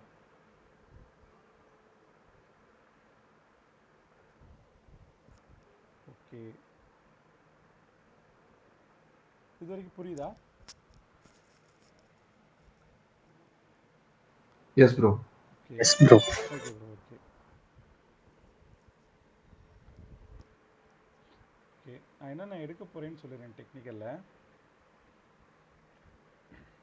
டெக்னிக்கலில் ஃபஸ்ட்டு வந்து ட்ரெண்டு, மார்க்கெட்டு என்ன ட்ரெண்டில் இருக்குது அப்படின்னு அதோட டவ் தியரி வந்துடும். சப்போர்ட் அண்ட் ரெசிஸ்டன்ஸு இதெல்லாம் பேசிக்கு. அடுத்து கேண்டில் ஸ்டிக்ஸு, அப்புறம் சார்ட் பேட்டர்ன், இம்பார்ட்டண்டான சார்ட் பேட்டர்ன் எல்லாம் விட்டு உங்களுக்கு வந்து அடுத்து வந்து ஹார்மோனிக்கு, அப்புறம் எலியட் வேவ், ஃபிபனோசி விட்டுட்டேன். ஓகேங்களா? அப்புறம் பார்த்தீங்கன்னா டைம் சைக்கிள். ஸோ இதெல்லாம் கவர் பண்ணிடுறோம். இப்போ என்னென்னா இதில் மொத்தம் ஒரு 8 இருக்குது, 5 6 7 8. இப்போ இது எல்லாமே கன்ஃபர்மேஷன். இப்போ இதில் வந்து நமக்கு மல்டி கன்ஃபர்மேஷன் மோர் தென் 3 இல்லை 4 நமக்கு கன்ஃபார்ம் கிடச்சாதான் அந்த சார்ட்டில் நம்ம வந்து ட்ரேட் எடுக்க போகிறோம். ஸோ உங்களுக்கு ஹை அக்யூரசி ட்ரேட் வேணும்னா நீங்கள் இது எல்லாமே பார்க்கணும். ஸோ நான் ஹார்மோனிக் மட்டும் பார்த்து ட்ரேட் பண்ணுறேன், நான் கேண்டில் ஸ்டிக்ஸ் மட்டும் பார்த்து ட்ரேட் பண்ணுறேன். சரிங்களா? இல்லை நான் மொத்தமாக ப்ரைஸ் ஆக்ஷனை ஃபுல்லாக கவர் பண்ணி நான் அதை மட்டும் வச்சு ட்ரேட் பண்ணுறேன், இல்லை நான் ஸ்மார்ட் மணி கான்செப்ட் பண்ணி ட்ரேட் பண்ணுறேன், இல்லை எலியேட்டிவ் மட்டும் வச்சு ட்ரேட் பண்ணுறேன்னா அதில் நீங்கள் மாஸ்டர் ஆகிடணும். ஓகேங்களா? அப்படி பண்ணலாம் ட்ரேடு. இப்படி பண்ணி ப்ராஃபிட்டு பண்ண முடியும், ப்ராஃபிட் பண்ண முடியாதுன்னா இல்லை, பண்ணலாம், நல்லாவே பண்ணலாம். பட் அதில் நீங்கள் மாஸ்டர் ஆகணும். இதில் என்னென்னா இது எல்லாமே நம்ம பார்க்குறோம். ஸோ ஒன்று மிஸ் ஆனாலும் நமக்கு இன்னொன்றில் நமக்கு இண்டிகேஷன் கொடுத்துரும். ஸோ நமக்கு 3ல் பை 1ல் செல்லுன்னு வச்சுக்கோங்களேன், அப்போ நம்ம எங்கேயோ மிஸ்டேக் பண்ணிடுவோம், திருப்பி பார்க்கலாம். அப்படி செல்லுனா நமக்கு மல்டி டைம் ஃப்ரேம் அனாலிசிஸ்ன்னு இருக்குது. ஓகேங்களா? இதுவும் சொல்லி கொடுத்துருவேன். மல்டி டைம் ஃப்ரேம் அனாலிசிஸ் படி நீங்கள் ஒரு சார்ட்டை ஓரளவுக்கு, அதாவது ஒரு 10 ட்ரேடில் நீங்கள் ஸ்டார்டிங்கில் பார்த்தீங்கன்னா ஒரு 7 ட்ரேடு, இந்த கிளாஸ் முடிஞ்சோடனே நீங்கள் ஒரு 7 ட்ரேடு வந்து ப்ரெடிக்ட் பண்ணிடலாம். இதில் நீங்கள் மாஸ்டர் ஆகிட்டிங்கன்னா 10 out of 9, 10 out of 10ன்னு வந்து பண்ண முடியும். பட்டு என்ன ஒரு இதில் டிஃபிகல்ட்டு ஷேர் மார்க்கெட்டை பொறுத்த வரைக்கும்னா அது என்ன டைமில் அந்த விலை போகும். அதாவது இன்றைக்கி மார்க்கெட் முடியும் போது இந்த ப்ரைஸில் தான் முடியும், இல்லை இந்த ப்ரைஸ்க்குள்ளே தான் வந்து முடியும். நமக்கு 100% கான்ஃபிடெண்ட்டாக ப்ரெடிக்ட் பண்ணுறது கஷ்டம். அப்படி நீங்கள் ஒரு 2 நாள் 3 நாள் கண்டினியூவாக ப்ரிடிக்ட் பண்ணிட்டீங்கன்னா ஹியூஜ் லெவலில் ப்ராஃபிட் பண்ண முடியும். இது வந்து ஒரு ப்ராபபிலிட்டி தான். இது 100 வரைக்கும் போகும்னு சொல்லுவோம், அது சம்டைம்ஸ் போயிருக்கும். ஓகேங்களா? இது இல்லை, இது நீ கரெக்டாக தொடர்ந்து இல்லை. ஏன்னா டைப்ஸ் ஆஃப் மார்க்கெட் இருக்குது. சைட்வேஸ் மார்க்கெட்டு, ட்ரெண்டிங் மார்க்கெட்டு, ஓகேங்களா? இந்த மாதிரி டைப்ஸ் ஆஃப் மார்க்கெட் இருக்குது. இப்போ ட்ரெண்டிங் மார்க்கெட்டுன்னு வச்சுக்கோங்களேன், கண்டினியூவாக நமக்கு கால் ஆப்ஷனே கொடுத்துக்கிட்டு இருந்தோம்னா கால் ஆப்ஷன் கண்டிப்பாக எல்லா நாளும் ப்ராஃபிட் கொடுக்கும். ஸோ 10 நாள் நான் கரெக்டாக சொல்கிறேன் அப்படின்னா அதுக்கு நான் கரெக்டாக சொல்கிறேன், அதுக்கு மீனிங் நான் ஃபுல் அண்ட் ஃபுல் 100% நான் கரெக்டுன்னு கிடையாது. ஃபர்ஸ்ட் ஆஃப் ஆல் அதை புரிஞ்சுக்கோங்க. சைட்வேஸ் மார்க்கெட் வரும்போது அதுலேயும் நம்ம 100% கரெக்ட் பண்ணோம். இப்போ நம்ம என்ன டைப் ஆஃப் மார்க்கெட்டு என்ன ட்ரெண்டில் இருக்குதுன்னு ஃபர்ஸ்ட் ஆஃப் ஆல் கண்டுபிடிக்கிறது தான் நம்ம வெலை. அது எந்த இடத்துல இருக்குது, அது பை அண்ட் செல் கன்ஃபர்மேஷன் கொடுத்துருக்கா, அது ஏதாவது பேட்டர்னில் இருக்கா, அது ரிவர்சல் பாயிண்டில் இருக்கா, இல்லை டார்கெட் பாயிண்டில் இருக்கா. சேம் ஹார்மோனிக் ரிவர்சல்ங்கிறது ரிவர்சல் பாயிண்ட்டு. எலியேட்டிவும் உங்களுக்கு அது எத்தனாவது வேவில் இருக்குது, டைம் சைக்கிள்னால் அது எந்த ஜோனை உடச்சிருக்கு. ஸோ இவ்வளவு கன்ஃபர்மேஷன் நீங்கள் பார்த்தீங்கன்னா தான் ஒரு சார்ட்டை நீங்கள் வந்து டெக்னிக்கலாக ஒரு 99% வந்து ப்ரிடிக்ட் பண்ண முடியும். ஓகேங்களா? இது போக நீங்கள் ஃபண்டமெண்டல் பார்க்கணும், நியூஸ் பார்க்கணும். ஒன்லி டெக்னிக்கல் முடிச்சு ட்ரேட் பண்ணலாம், இதெல்லாம் பார்க்கணுன்னு இல்லை. ஓகேங்களா? டெக்னிக்கல் படி ஸ்டாப் லாஸ் அண்ட் டார்கெட் வச்சு நீங்கள் அழகாக ட்ரேட் பண்ணலாம். ஒரு லாங் டேர்ம் இன்வெஸ்டராக ஃபண்டமெண்டல் இம்பார்ட்டன்ஸ் அதிகமாக கொடுக்கணும். டெக்னிக்கல் வந்து எதுக்கு தெரியுமா? என்ட்ரி அண்ட் எக்ஸிட்டுக்கு தான் டெக்னிக்கல்.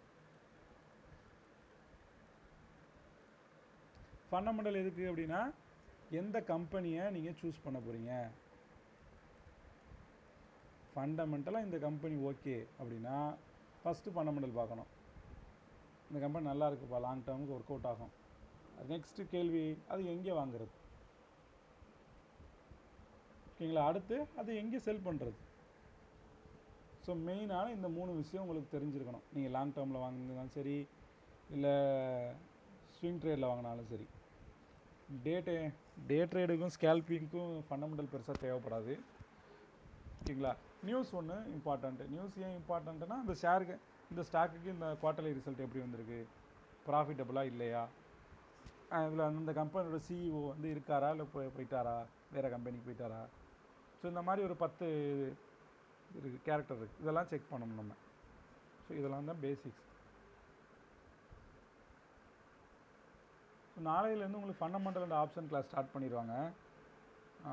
அதுக்கு பேசிக்காக சப்போர்ட் அண்ட் ரெசிஸ்டன்ஸ் தெரியணும். சப்போர்ட் அண்ட் ரெசிஸ்டன்ஸ் கிளாஸ் பார்த்துருவோமா? ஜஸ்ட் நான் பேசிக் சொல்லிடுறேன். ஃபண்டமெண்டல் ஆப்ஷன் கிளாஸ் முடிஞ்சோன்னா சப்போர்ட் அண்ட் ரெசிஸ்டன்ஸ் கிளாஸ் வந்து டீட்டெயிலாக நான் இருக்கிறேன்.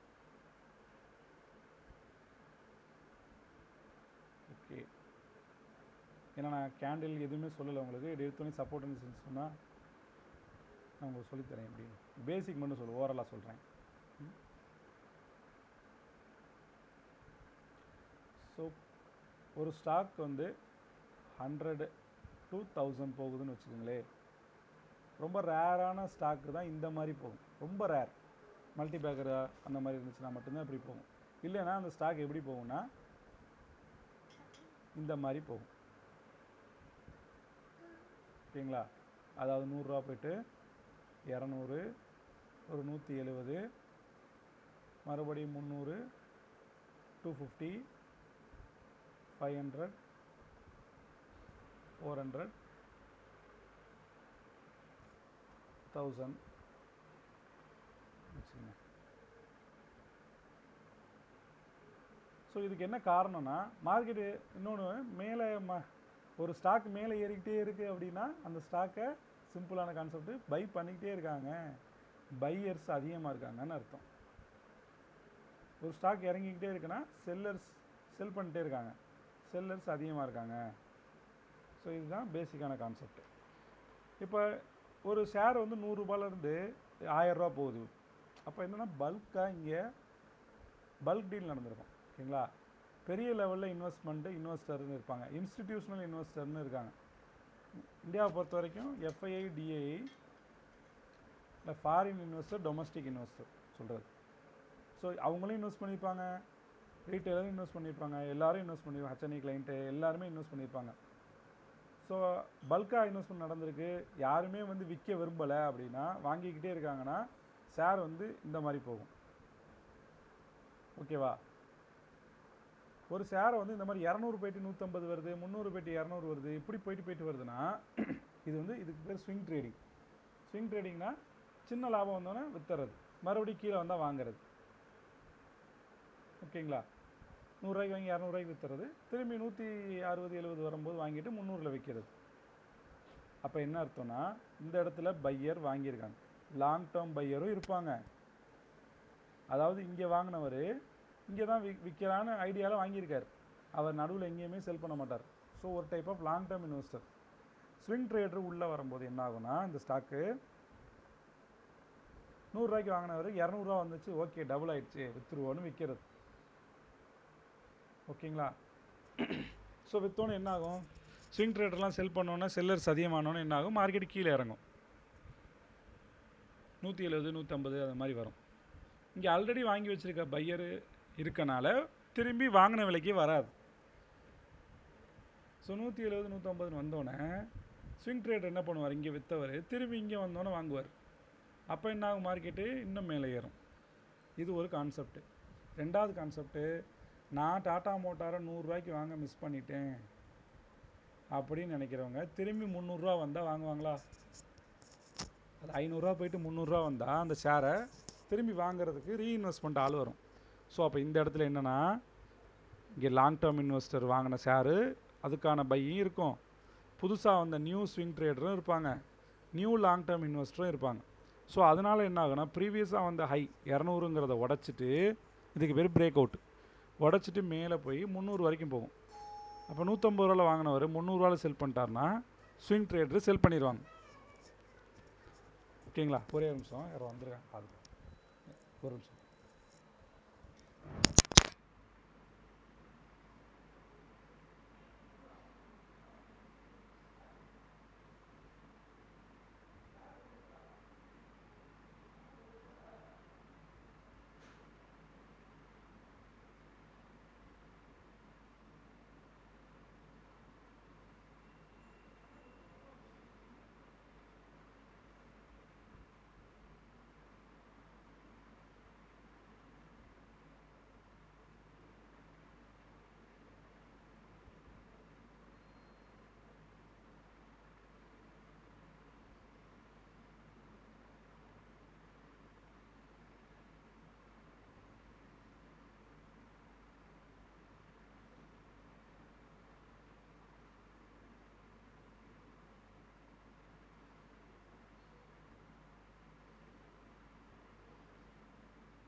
ஹலோ, சாரி, ஆள் வந்திருந்தாங்க, வீட்டில் யாரும் இல்லை.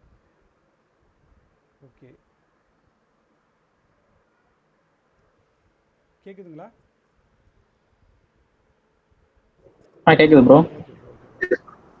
ஸோ நியூ இன்வெஸ்டரோ புதுசாக ஸ்விங் ட்ரேட் பண்ணுறவங்களும் இந்த இடத்துல வாங்குவாங்க, புதுசாக லாங் டேர்மில் வாங்கணும்னு நினைக்கிறவங்களும் 150 ரூபா ப்ரைஸ் பரவாயில்ல நான் வாங்கிக்கிறேன்னு வாங்குறதுனால மார்க்கெட் என்ன ஆனால் ஆல்ரெடி வந்து ஹையை உடச்சிட்டு மேலே போகும். ஸோ ஒரு ஸ்டாக்கு வந்து நல்லா இருக்குது, நல்ல கம்பெனி, வேல்யூ ஸ்டாக்கு, க்ரோத் ஸ்டாக்குன்னு 2 இருக்குது. ஷேர் எடுப்பாங்க கிளாஸில், ஃபண்டமெண்டல் கிளாஸில். ஸோ அதை பேஸ் பண்ணி ஒரு ஷேர் வந்து குறிப்பிட்ட லெவல் வரைக்கும் ஏறும். 100 ரூபாயிலேருந்து 1000 ரூபாய் ஏறிட்டு மறுபடியும் 500 ரூபாய்க்கு வரும். அதுக்கு என்ன காரணம்னா 50% ஒரு ஷேர் வந்து கீழே வருது அப்படின்னா மெயினான இன்வெஸ்டர்லாம் அதை விற்றுருப்பாங்க. ஸோ அதனால தான் ஒரு ஷேர் வந்து 50%, மோர் தென் 30% கீழே வரும். மெயினாக விற்றுட்டு மறுபடியும் கீழே வந்தாலும் மறுபடியும் வாங்குவாங்க, மறுபடியும் மேலே போகும். இது வந்து சிம்பிளான கான்செப்ட். ஒரு ஷேர் வந்து 1000 ரூபா போயிட்டு திரும்பி 100 ரூபா வருதுன்னு வச்சுக்கோங்களேன்,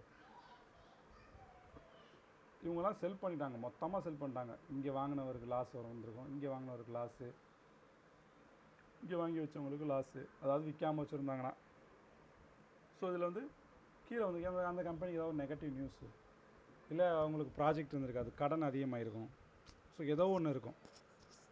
அப்போம்போது நமக்கு நியூஸ் தெரியுதுன்னு வச்சுக்கோங்க, இல்லைப்பா இது இந்த கம்பெனி டெவலப் ஆகிற மாதிரி தெரில, நான் லாங் டைமில் வாங்கி வச்சுருந்தேன், 5 வருஷமாக வச்சுருக்கேன், இது ஃப்யூச்சரில் இதுக்கு இந்த இப்போ என்ன நாளுக்கு நாள் பார்த்தீங்கன்னா உங்களுக்கு டெக்னாலஜி வந்து டெவலப் ஆகிட்டே இருக்குது. ஸோ நமக்கு 2 வருஷத்துக்கு முன்னாடி தேவைப்பட்டது இப்போ தேவைப்படுறது இல்லை, அதுக்கு பதிலாக வேறு ஒரு பொருள் வந்துருச்சு.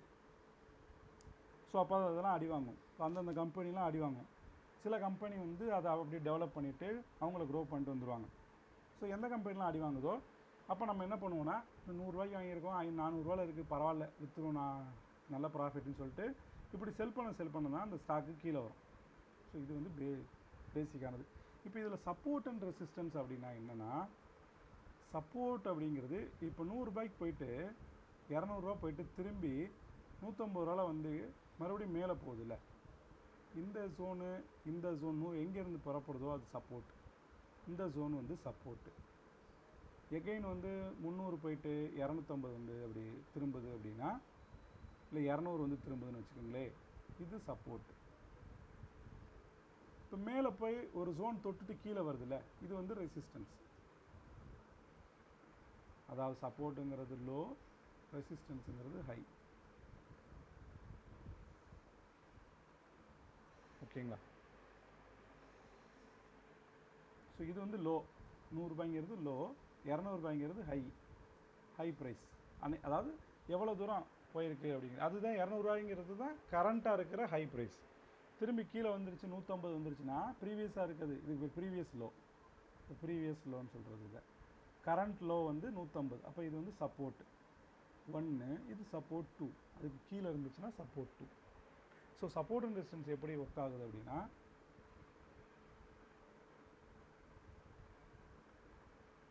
இந்த மாதிரி இது வந்து கிரவுண்ட், ஃபஸ்ட்டு, செகண்டு, தேர்டு. இது ப்ரைஸ் பார்த்தீங்கன்னா 100, 200, 300, 400. ஓகேங்களா? இப்போ மார்க்கெட் வந்து 0லேருந்து வந்திருக்கு. ஓகேங்களா? 0லேருந்து வந்து 100 பிரேக் பண்ணியிருக்கு. பிரேக் பண்ணி 200 போயிட்டு திரும்பி உங்களுக்கு 100 வந்துட்டு மறுபடியும் 300 போகுதுன்னு வச்சுக்கோங்களேன், 200 பிரேக் பண்ணி, இதுக்கு பேர் பிரேக் அவுட். ஸோ 200 தொட்டுட்டு கீழே வருது அப்படின்னா இது வந்து ரெசிஸ்டன்ஸ், இது வந்து சப்போர்ட்டை எடுத்துகிட்டு மேலே போகுது. ஏன் எடுத்துகிட்டு மேலே போகுது? புதுசாக பையர் வராங்க, புதுசாக இன்வெஸ்டர் வராங்க, புதுசாக நியூ ஸ்விங் ட்ரேடர் வர்றாங்க, அவங்களோட பையெல்லாம் வாங்கிட்டு, ஏன்னா போதுமான அளவு இல்லை, இங்கே 100 1000 போகிறதுக்கு போதுமான பையர் இல்லை. ஸோ அதனால் என்ன பண்ணுது மார்க்கெட்டு, இங்கே அது ஒரு காரணம். ரெண்டாவது இங்கே வந்து டபுள் ஆனுன்னு சொல்லிட்டு ட்ரேடை வந்து செல் பண்ணிடுவாங்க, அது ஒரு காரணம். ஸோ ப்ராஃபிட் புக்கிங் இந்த இடத்துல நடக்கிறதுக்கு பேர் ப்ராஃபிட் புக்கிங் சொல்கிறது. அதாவது 100 வாங்கினவர் 200 புக் பண்ணிடுவார். இப்போ நிஃப்டி ஆல் டைம் ஹை போயிடுச்சு அன்றைக்கி, இப்போ என்ன பண்ணுவாங்க, சில பேர் ப்ராஃபிட் புக்கிங் பண்ணுவாங்க. நாளைக்கு சப்போஸ் மார்க்கெட் இறங்குச்சுன்னு வைங்களே, எல்லோரும் சொல்கிறது வார்த்தை எப்படி இருக்குன்னா, ப்ராஃபிட் புக்கிங் நடந்திருக்கு இன்றைக்கி அப்படின்னு சொல்கிறது. ஸோ 200 போய்ட்டு திரும்பி வந்து சப்போர்ட் வந்து எடுக்குது. ஏன் சப்போர்ட் எடுக்குது? ஆல்ரெடி இங்கே 100 உடச்சி போயிருக்கு. ஓகேவா? உடச்சி போயிட்டு திருப்பி அந்த இடம் வந்தோடனே எல்லோரும் திரும்பி வாங்குறாங்க. ஸோ அதனால் இப்போ வந்து என்ன ஆகுதுன்னா டபுள் ஆயிடுச்சு. இங்கே வாங்கினது ஒரு பீப்புள் இருப்பாங்க, இங்கே புதுசாக வாங்கின ஒரு பீப்புள் இருப்பாங்களா.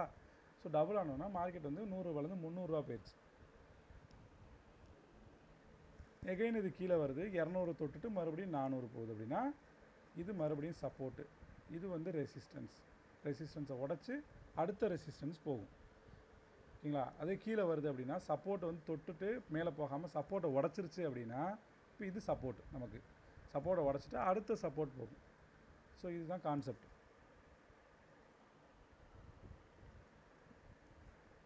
ஓகேங்களா? இது வந்து இன்னொரு எக்ஸாம்பிளோட சொல்லணும்னா, இதுதான் ground floor, first floor, second floor, third floor.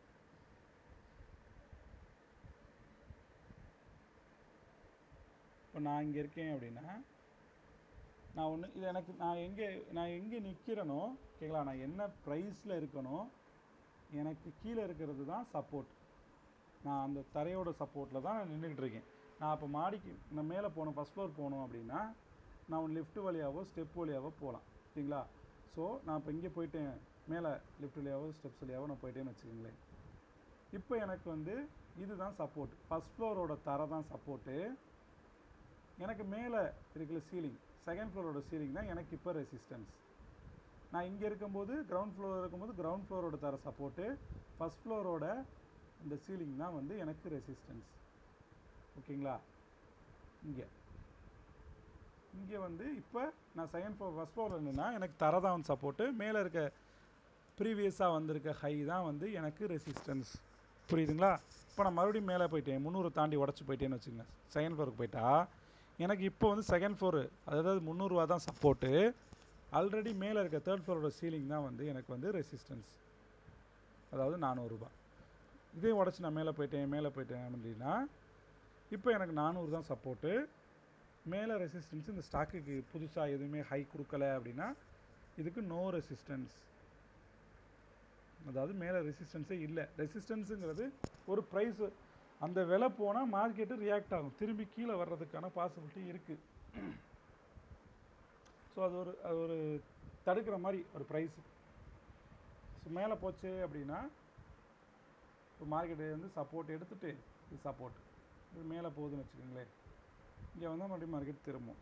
Again pier ஸ்ட்ராங்காக இருந்தால் தான் அது உடைக்கும், இல்லை ஸ்டார்டிங்லேயே ஸ்ட்ராங்காக இருந்தால் டேரெக்டாக உடச்சிரும். ஸோ நம்ம இந்த ஜோன் வரும்போது ஒரு செகண்ட் வெயிட் பண்ணி பார்க்கணும், உடைக்குதா இல்லை கீழே வருதா அப்படின்னு வெயிட் பண்ணி பார்க்கணும். ஸோ இதுதான் வந்து சப்போர்ட் அண்ட் ரெசிஸ்டன்ஸ் கான்செப்ட். புரியுதுங்களா எல்லாருக்கும்? ப்ரோ இப்போ நீங்க சொன்ன அந்த ரெசிஸ்டன்ஸ் பிரேக் பண்றது எல்லாமே பிரேக் அவுட் இல்லைங்களா? ஆமாம், கரெக்டு. ஸோ இப்போ இந்த கான்செப்ட்ல இப்போ இந்த ஃபால்ஸ் பிரேக் அவுட்லாம் எப்படி ஐடென்டிஃபை பண்றது?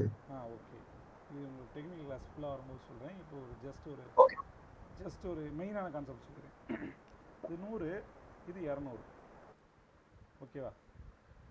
இப்போ வந்து மார்க்கெட் வந்து ஃபஸ்ட்டு டச் ஆகிட்டு கீழே வருது, இதுக்கு பேர் பவுன்ஸ் பேக். இது தனியாகவே உங்களுக்கு கிளாஸ் எடுப்பேன், break out and bounce back. So கீழே வந்துட்டு மறுபடியும் மேலே உடச்சிருச்சு. ஸோ அப்போ உடச்சிருச்சு அப்படின்னாவே இது பிரேக் அவுட். ப்ரீவியஸ் ஹைக்கு மேலே போனாவே இது பிரேக் அவுட் தான். இது ஃபால்ஸ் பிரேக் அவுட்டா, ஓகேங்களா, இல்லை ரியல் பிரேக் அவுட்டானு கண்டுபிடிக்கிறதுக்கு கேண்டிலை வச்சு நம்ம கன்ஃபர்மேஷன் பண்ணுறது ஒரு கான்செப்ட் இருக்குது. ஸோ இப்போ நான் டே டைம் ஃப்ரேமில் எனக்கு இது உடச்சிருச்சுன்னு வச்சுக்கோங்களேன், நான் இன்றைக்கே போயிட்டு ட்ரேட் எடுக்கிறேன், பிரேக் அவுட் ஆயிடுச்சுன்னு சொல்லி ட்ரேட் எடுத்தால் அதாவது ட்ரேடர்ஸ் வந்து 2 டைப்பு. பிரேக் அவுட் ட்ரேடரும் இருப்பாங்க, சப்போர்ட்டில் ட்ரேட் பண்ணுறவங்க இருப்பாங்க. ஓகேங்களா? ஸோ இந்த பிரேக் அவுட் ட்ரேட் என்ன பண்ணுவாங்கன்னா பிரேக் ஆனோன்னு ட்ரேட் எடுப்பாங்க. மார்க்கெட் வந்து 2 நடக்கும், 2 ஃபால்ஸ் பிரேக் அவுட் நடக்கும். ஒன்று பிரேக் ஆகிட்டு அன்னைக்கே விக்கு மட்டும் அடிக்கும், அதாவது மேலே க்ளோஸே வச்சுருக்காது. விக்குனா வெறும் ப்ரைஸ் மட்டும் மேலே ஏறி கீழே இறங்கியிருக்கும், கீழே வந்து முடிஞ்சிருக்கும். அதாவது மார்க்கெட்டு 170 ரூபாயில் ஓப்பன் ஆகி 210 வரைக்கும் போயிட்டு மறுபடியும் 190 க்ளோஸ் வச்சிரும். அப்போ இது ஃபால்ஸ் பிரேக் அவுட். நீங்கள் சப்போஸ் மேலே உடச்சிருச்சுன்னு அவசரப்பட்டு ட்ரேட் எடுத்தால் இந்த மாதிரி கீழே க்ளோஸ் வச்சுட்டா மாட்டிக்குவீங்க. ஒன்று இங்கேயே எக்ஸிட் பண்ணுற மாதிரி இருக்கும், இல்லை வெயிட் பண்ணி சப்போர்ட் வரைக்கும் வெயிட் பண்ணி இங்கே லாஸ் புக் பண்ணுற மாதிரி ஆகிடும். ஒன்றா. ரெண்டாவது, இப்போ இந்த மாதிரி உடச்சிருச்சு, உடச்சோன்னே வாங்குறீங்க, சேம் இவரே தான் வாங்குறாருன்னு வச்சுக்கோங்களேன். இப்போ என்ன ஆகுதுன்னா மேலே க்ளோஸ் வச்சிரும், அதாவது 210 க்ளோஸ் வச்சிருச்சு. ஓகே க்ளோஸ் வச்சிருச்சு அப்படின்னு சொல்லிட்டு அடுத்த நாள் மேலே தான் ஓப்பன் ஆகும், 205 ஓப்பன் ஆகுதுன்னு வச்சுக்கோங்க.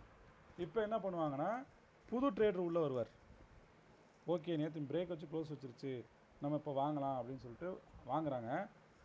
அது என்ன ஆகுனா இது 210க்கும் மேலே போயிட்டு இந்த 200க்கு கீழே 198 இல்லை 195ன்னு க்ளோஸ் வச்சிடும். இதுக்கு பேர் தான் ப்ரோ ஃபேக் பிரேக் அவுட்டு. ஓகேவா? Okay bro. இப்போ ரியல் பிரேக் அவுட் எப்படின்னா இதுக்கு மேலே க்ளோஸ் வச்சுட்டு அடுத்த நாளும் க்ளோஸ் வைக்கணும். இதுவும் சம்டைம்ஸ் ஃபால்ஸ் ஃபேக் ஆகும், அது கன்ஃபர்மேஷன் நம்ம பண்ணிக்க வேண்டியதான். பட் ஆனால் இது மேஜராக அது ஃபேக் ஆகாது. இப்படி 2 க்ளோஸ் அதாவது தொடர்ந்து அடுத்தடுத்த நாள் க்ளோஸ் வைக்கணும். இப்படி 2 நாள் க்ளோஸ் வச்சிருச்சு அப்படின்னா இது வந்து நீங்கள் பிரேக் அவுட்டாக கன்சிடர் பண்ணிவிட்டு ட்ரேட் எடுக்கலாம். ஸோ நம்ம டெக்னிக்கலை பொறுத்த வரைக்கும் ப்ரோ இது அதர் டைம் ஃப்ரேம்லலாம் பார்க்க கூடாதுங்களா, ஒன்லி டேல மட்டும் தான் பார்க்கணுமா? இல்லை அதர் டைம் ஃப்ரேம்லையும் இப்போ அதாவது நீங்கள் என்ன டைம் ஃப்ரேமில் வச்சு ட்ரேட் பண்ணுறீங்களோ, இப்போ நீங்கள் 15 மினிட் கேண்டில் பேஸ் பண்ணி பிரேக் அவுட்டில் எடுத்தீங்கன்னா 15 மினிட்ல தான் நீங்கள் 2 கேண்டில் க்ளோஸ் வச்சுருக்கான்னு செக் பண்ணணும். Okay okay bro. புரியுதா? ஓகே என்ன டைம் ஃப்ரேமில் பார்க்குறீங்களோ அந்த டைம் ஃப்ரேமில் 2 கேண்டில் மேலே க்ளோஸ் வச்சுருக்கணும். இந்த டே டைம் ஃப்ரேம் நான் இப்போ சொல்லிக் கொடுக்குறது எல்லாமே உங்களுக்கு ஹையர் டைம் ஃப்ரேமில் தான் இருக்கும். வீக்லி, டே, 4 ஹவர், 1 ஹவர், மேக்ஸிமம் 30 மினிட்ஸ் எப்போயாவது சொல்லுவேன். 5 மினிட் 15 மினிட் நான் சொல்ல மாட்டேன். பட் அதெல்லாம் எப்படி பண்ணுறதுங்கிற அப்ளிகபிள்லாம் நான் சொல்லிடுவேன். ஏன்னா இந்த ஸ்மால் டைம் ஃப்ரேமில் நிறையா ஃபால்ஸ் பிரேக் அவுட்டு, நிறையா ஃபேக் பேட்டர்ன் க்ரியேட் ஆகும். ஏன்னா ரீட்டெயிலர் ஃபுல்லாக பார்க்குறது இந்த டைம் ஃப்ரேமில் தான். 1 minute, 3 minute, 5 minute, 15 minute, maximum 30 minute. இந்த டைம் ஃப்ரேமில் தான் அதிகமான ரீட்டெயிலர்ஸ் வந்து சார்ட் பேட்டர்னையோ இல்லை ஏதோ ஒரு கான்செப்டை வச்சோ ட்ரேட் பண்ணிவிட்டு ப்ராஃபிட் பண்ணுவாங்க, லாஸ் பண்ணுவாங்க. ஸோ மேஜராக நம்மகிட்ட வந்து ஃபண்டை பிடுங்கிறது தான் எங்களோட மெயின் வேலை. ஸோ நம்ம தான் டார்கெட்டு. நம்மளோட ஸ்டாப் லாஸே எல்லாருக்கும் தெரியும். நம்ம எந்த இடத்துல ஸ்டாப் லாஸ் வைக்கிறோங்கிறது எல்லாருக்கும் தெரியும். ஆல்ரெடி ஆர்டர் நம்ம டார்கெட்டு என்ட்ரி ஆர்டர் போட்டு வச்சுருந்தாலும் தெரியும்.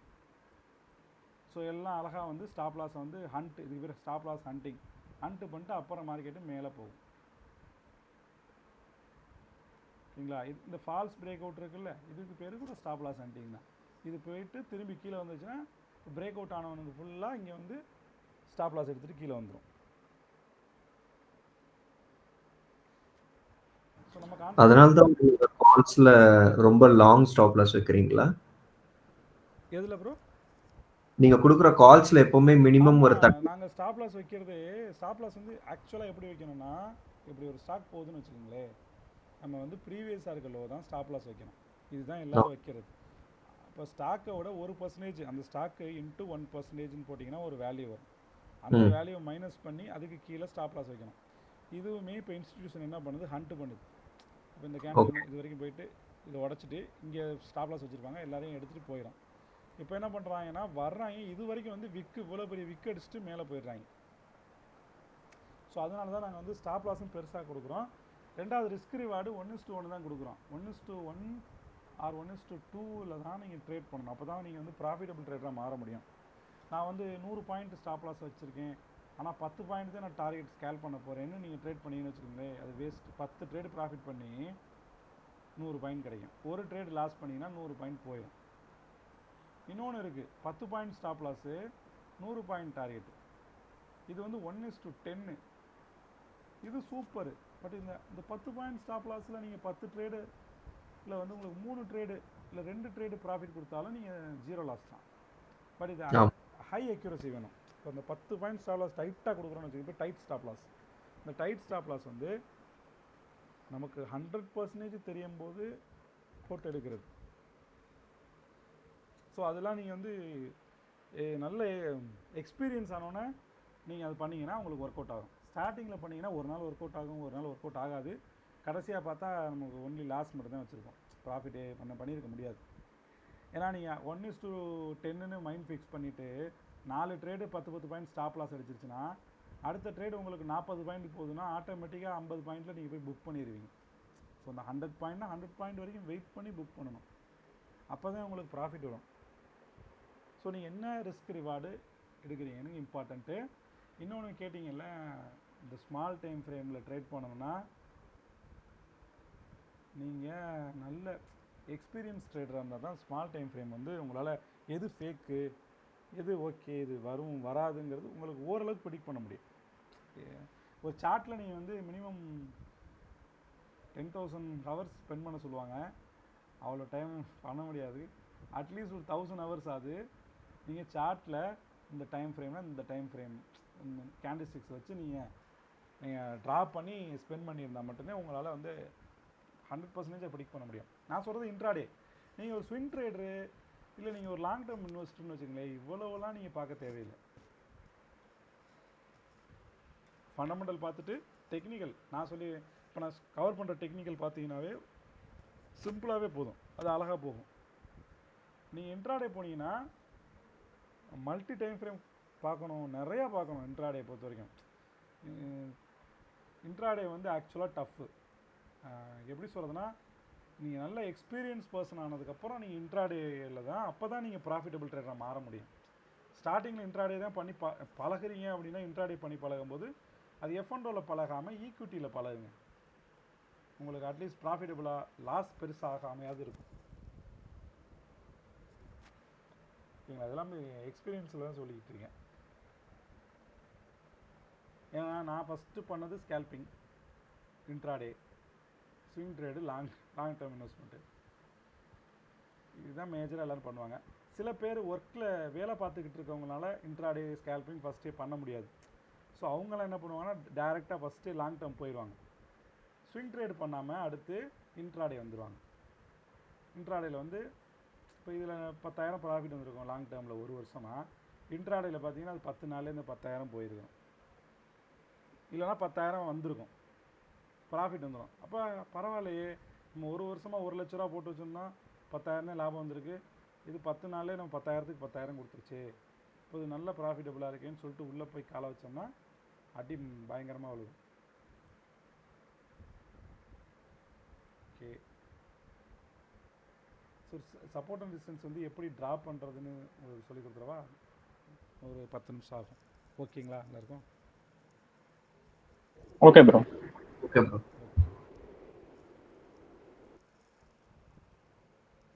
ஸோ இதுக்கு பேர் ட்ரேடிங் வியூ. ஓகேங்களா? கூகுளில் போய்ட்டு ட்ரேடிங் வியூன்னு டைப் பண்ணிங்கன்னா ஒரு வெப்சைட் வரும். உள்ளே போய்ட்டு உங்கள் மெயில் ஐடி கொடுத்து லாகின் பண்ணிங்கன்னா நம்ம அதில் தான் ட்ரா பண்ணி பார்த்துக்கிறதுக்கு இந்த வெப்சைட் வந்து யூஸ்ஃபுல்லாக இருக்கும். ஸோ அதில் போயிட்டிங்கன்னா லாகின் பண்ணி கொடுத்தோன்னே இந்த மாதிரி ஸ்டாக் பேர் மேலே சர்ச்ன்னு காட்டும். அதில் ஸ்டாக் அடிச்சிங்க அப்படின்னா உங்களுக்கு அந்த ஸ்டாக் வந்துடும். இப்போ வந்து ஏதாவது பேர் தெரியாத ஏதாவது ஒரு ஸ்டாக் சொல்லலையே, ஏதாவது காமனாக இருக்க கம்பெனி இல்லாமல் தெரியாத கம்பெனி ஏதாவது, அந்த மாதிரி ஏதாவது. ஏன்னா நான் எல்லாமே ட்ரா பண்ணியிருப்பேன். ஏதாச்சும் ஒரு கம்பெனி பேர் சொல்லுங்களேன். சும்மா உங்களுக்கு தெரிஞ்ச கம்பெனி கூட சொல்லுங்கள். Angel one. Angel one. Okay. Angel ஒன்னில் வரைஞ்சிருக்கேன். சரி, சப்போர்ட் அண்ட் சென்ஸ் பெருசாக வரையில. MCX bro. ஓகே.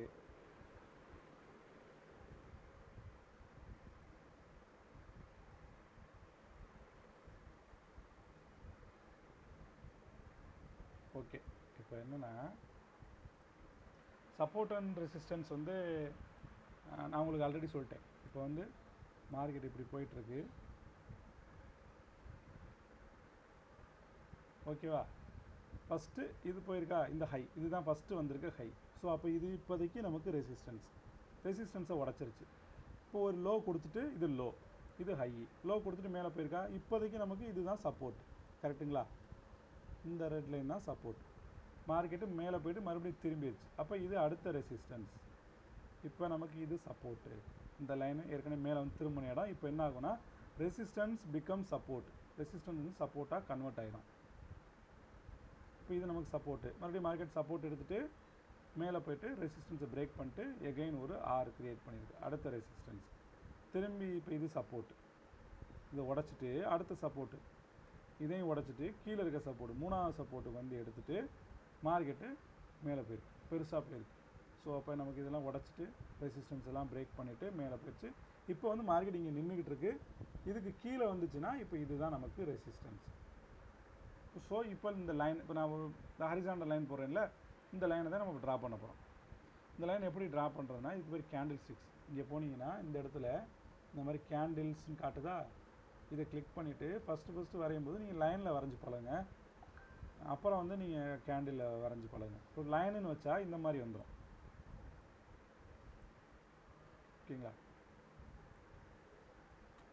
ஸோ இப்போ இதில் போயிட்டு இதில் வந்து ரெண்டு இருக்கும், ஹரிசாண்டல் லைன், ஹரிசாண்டல் ரே. ஓகேங்களா? ஃபஸ்ட்டு நீங்கள் சப்போர்ட் அண்ட் ரெசிஸ்டன்ஸு வீக்லியில் ட்ரா பண்ணுங்கள். அப்புறம் டே, அப்புறம் 1 hour, அப்புறம் 15 minute. ஓகேங்களா? இதெல்லாம் time frame. Day time frame அப்படின்னா ஒரு நாளைக்கு ஒரு கேண்டில் இருக்கும், ஒரு ஃபுல் கேண்டில் எங்கே ஓப்பன் ஆகி எங்கே க்ளோஸ் ஆகிடும், ஹை அண்ட் லோ எவ்வளோ. அதுவே 1 hour கேண்டில்னு வச்சுக்கோங்களேன், ஒரு மணி நேரத்துக்கும் ஒரு கேண்டில் கிரியேட் ஆகிடும். 15 minutனா ஒவ்வொரு 15 நிமிஷத்துக்கும் ஒரு கேண்டில். இவ்வளோ தான் கான்செப்ட். ஸோ நீங்கள் இப்போ என்ன பண்ணுறீங்கன்னா, இப்போ நான் வீக்லியில் வச்சுக்கிறேன். வீக்லியில் வச்சுட்டு இந்த மாதிரி லைன் சார்ட்டில் வச்சுட்டேன்னா எனக்கு இந்த மாதிரி காட்டும். இப்போ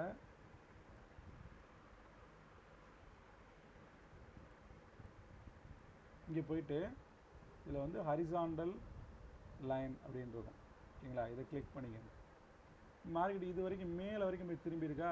இப்போதைக்கு எனக்கு இதான் ரெசிஸ்டன்ஸ் ஃபஸ்ட்டு.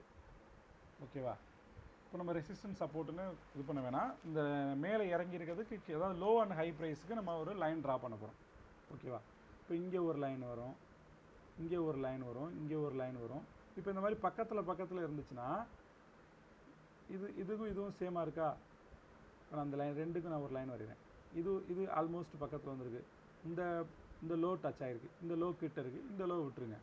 ஸோ இந்த மாதிரி மேஜராக வர்றதுக்கு ஒரு லைன் ட்ரா பண்ணணும். அடுத்து எனக்கு இங்கே ஒரு சப்போர்ட்டு, இங்கே ஒரு ரெசிஸ்டன்ஸ், இது ரெண்டும் கிட்டத்தட்ட சேமாக இருக்கா? ஸோ அப்போ இதை விட்டுருங்க. இப்போ இந்த லைனுக்கு மட்டும் ட்ரா பண்ணுங்கள். கிளிக் பண்ணிவிட்டு இந்த மாதிரி. ஸோ அதுக்கு கீழே இங்கே வந்திருக்கு. ஸோ இதோட போதும், ஏன்னா இதுக்கு மேலே இந்த ப்ரைஸ்லாம் வராது கீழே. ஸோ இது வரைக்கும் வரைஞ்சிட்டு விட்டுருங்க. இப்போ சப்போர்ட் ரெசிஸ்டன்ஸ் என்னென்னா, நான் உங்களுக்கு ஒரு எக்ஸாம்பிள் சொன்னேன். நான் நிற்கிற இடத்துக்கு கீழே இருக்கிறது சப்போர்ட்டு, மேலே இருக்கிறது ரெசிஸ்டன்ஸு.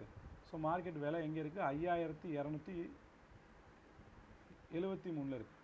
ஸோ மேலே இருக்க ரெசிஸ்டன்ஸுங்கிறது 5377. இப்போதைக்கு இந்த ஸ்டாக்குக்கு 5377 ரெசிஸ்டன்ஸ். சப்போர்ட் பார்த்தீங்கன்னா 4167 தான் சப்போர்ட். ஸோ இது வீக்லியில் ஹையர் டைம் ஃப்ரேம். ஓகேவா, இப்போ நான் போயிட்டு டே டைம் ஃப்ரேமில் ட்ரா பண்ணணும். டே டைம் ஃப்ரேமில் உங்களுக்கு பார்க்கும்போது சேம் போயிட்டு கிளிக் பண்ணிக்கங்க. ஹரிசாண்டல் லைன், இதை வந்து நம்ம கலர் மாற்றிக்கிறேன், ரெட்டு வச்சுக்கிறேன். ஸோ இப்போ நான் டே டைம் ஃப்ரேமில் வரைஞ்சா மேலே ஒரு லைன் வருது. சரிங்களா, மேலே ஒரு ஹை வருது, அங்கே ஒரு லைனு, இப்போ இந்த இடத்துல ஒரு லைன் இருக்குது, இங்கே ஒரு பாட்டம் இருக்குது, லோ, இங்கே ஒரு ஹை இருக்குது. ஸோ நான் இந்த பாட்டம் வரைஞ்சிக்கிறேன். இதெல்லாம் 1 ஹவரில் வந்துடும், நான் அது வரையலை, அதனால் ட்ரா பண்ணல. ஸோ அவ்வளோதான், இதுக்கு கீழே வரைய வேணாம்.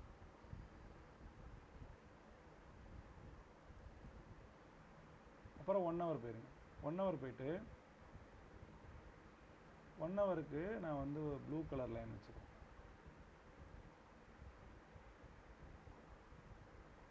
ஸோ 1 ஹவரில் மார்க்கெட் இந்த இடம் இருக்குது. ஸோ மேலே இங்கே ஒரு ஹை கொடுத்துருக்கு, அதே ஹை இங்கேயும் இருக்குது. ஓகேங்களா, இங்கே ஒரு லைனு ஆல்மோஸ்ட் பக்கத்தில் இருக்குது. அடுத்த லைன் பார்த்தீங்கன்னா ஹையில் இங்கே ஒரு லைனு, அடுத்து கீழே ப்ரைஸுக்கு கீழே இருக்கிறது பார்த்தீங்கன்னா இங்கே ஒரு ஹையும், இந்த இடம் பாட்டம் வந்திருக்கு, இந்த இடம் ஒரு பாட்டம் வந்திருக்கு. ஸோ மூணுமே டச் ஆகிருக்கு. இந்த லோ, இந்த ஹை, இந்த லோ ஆல்மோஸ்ட் கிட்ட வந்துருக்கு. ஸோ வரைஞ்சாச்சு. இப்போ 15 மினிட்ஸில் ட்ரா பண்ணணும். ஓகேங்களா, 15 மினிட்ஸில் போய்ட்டு நீங்கள் இன்ட்ராடே பண்ணுற மாதிரி இருந்தால் 15 மினிட். 15 மினிட்டில் லைன் போட்டு இதை வந்து பிளாக் லைனாக வரைஞ்சிக்கிறேன். பிளாக் லைனாக கம்மியாக வரைஞ்சி 15 மினிட்டை பொறுத்த வரைக்கும் மார்க்கெட்டு இந்த இடத்துல இருக்குது, இங்கே இருக்குது. ஸோ அதுக்கு முன்னாடி வந்துருக்கு ஹை, இது இங்கே ஒரு லைன், கீழே பார்த்தீங்கன்னா இந்த ஒரு லோ, இந்த ஒரு லோ, இங்கே ஒரு லோ, எல்லாம் ஆல்மோஸ்ட் ஈக்குவலாக இருக்குது. ஸோ அந்த ஒரு லைன் வரைஞ்சிக்கிறேன். தெரியுதுங்களா, இந்த லோ, இந்த லோ, இந்த லோ. ஓகேங்களா, இது நியர்பையில் இருக்குது, இது கொஞ்சம் விலகி இருக்குது. ஸோ அடுத்த கிளிக் பண்ணிட்டீங்கன்னா உங்களுக்கு அடுத்த ரெசிஸ்டன்ஸ் ஆர் சப்போர்ட் வந்து இந்த லோ வரைஞ்சிக்கலாம்.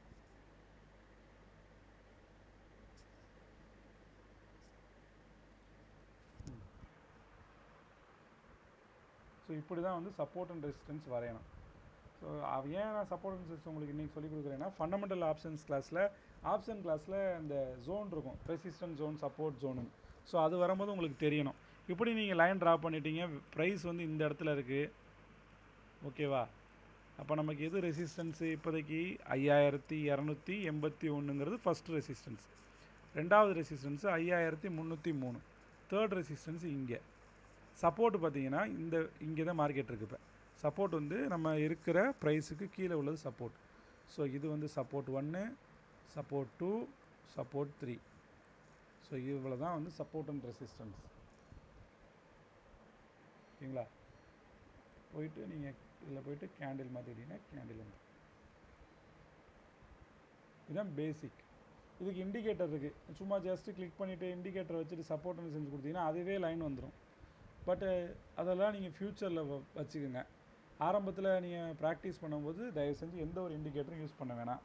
இந்த இண்டிகேட்டரு யூஸ் பண்ணாமல் நீங்கள் ஆரம்பத்தில் பழகி கற்றுக்கிட்டிங்கன்னா உங்களுக்கு அந்த பேசிக்கு புரிஞ்சிருச்சு, கான்ஃபிடென்ட் நீங்கள் ஸ்ட்ராங் ஆகிட்டீங்கன்னு வச்சுக்கோங்களேன். பார்த்தாவே புரியும். நீங்கள் லைன்லாம் இப்போ லைன்லாம் ட்ரா பண்ணவே தேவையில்லை. எம்டி சார்ட்டை வச்சு பார்த்தா கூட ஓகே நமக்கு வந்து சப்போர்ட் எடுத்திருக்கு, இது ரெசிஸ்டன்ஸ் கிரியேட் ஆகிருக்கு, பாக்ஸ்குள்ளே இருக்குது. ஓகேங்களா? அடுத்து மேலே போகிறதுக்கு வாய்ப்பு இருக்குது. ஸோ உங்களுக்கு பார்க்கும்போது தெரியும். அது நீங்கள் பழக பழக உங்களுக்கு வந்துடும். ஸோ சப்போர்ட் அண்ட் ரெசிஸ்டன்ஸ் எப்படி ட்ரா பண்ணுறதுன்னு எல்லாருக்கும் புரியுதுங்களா?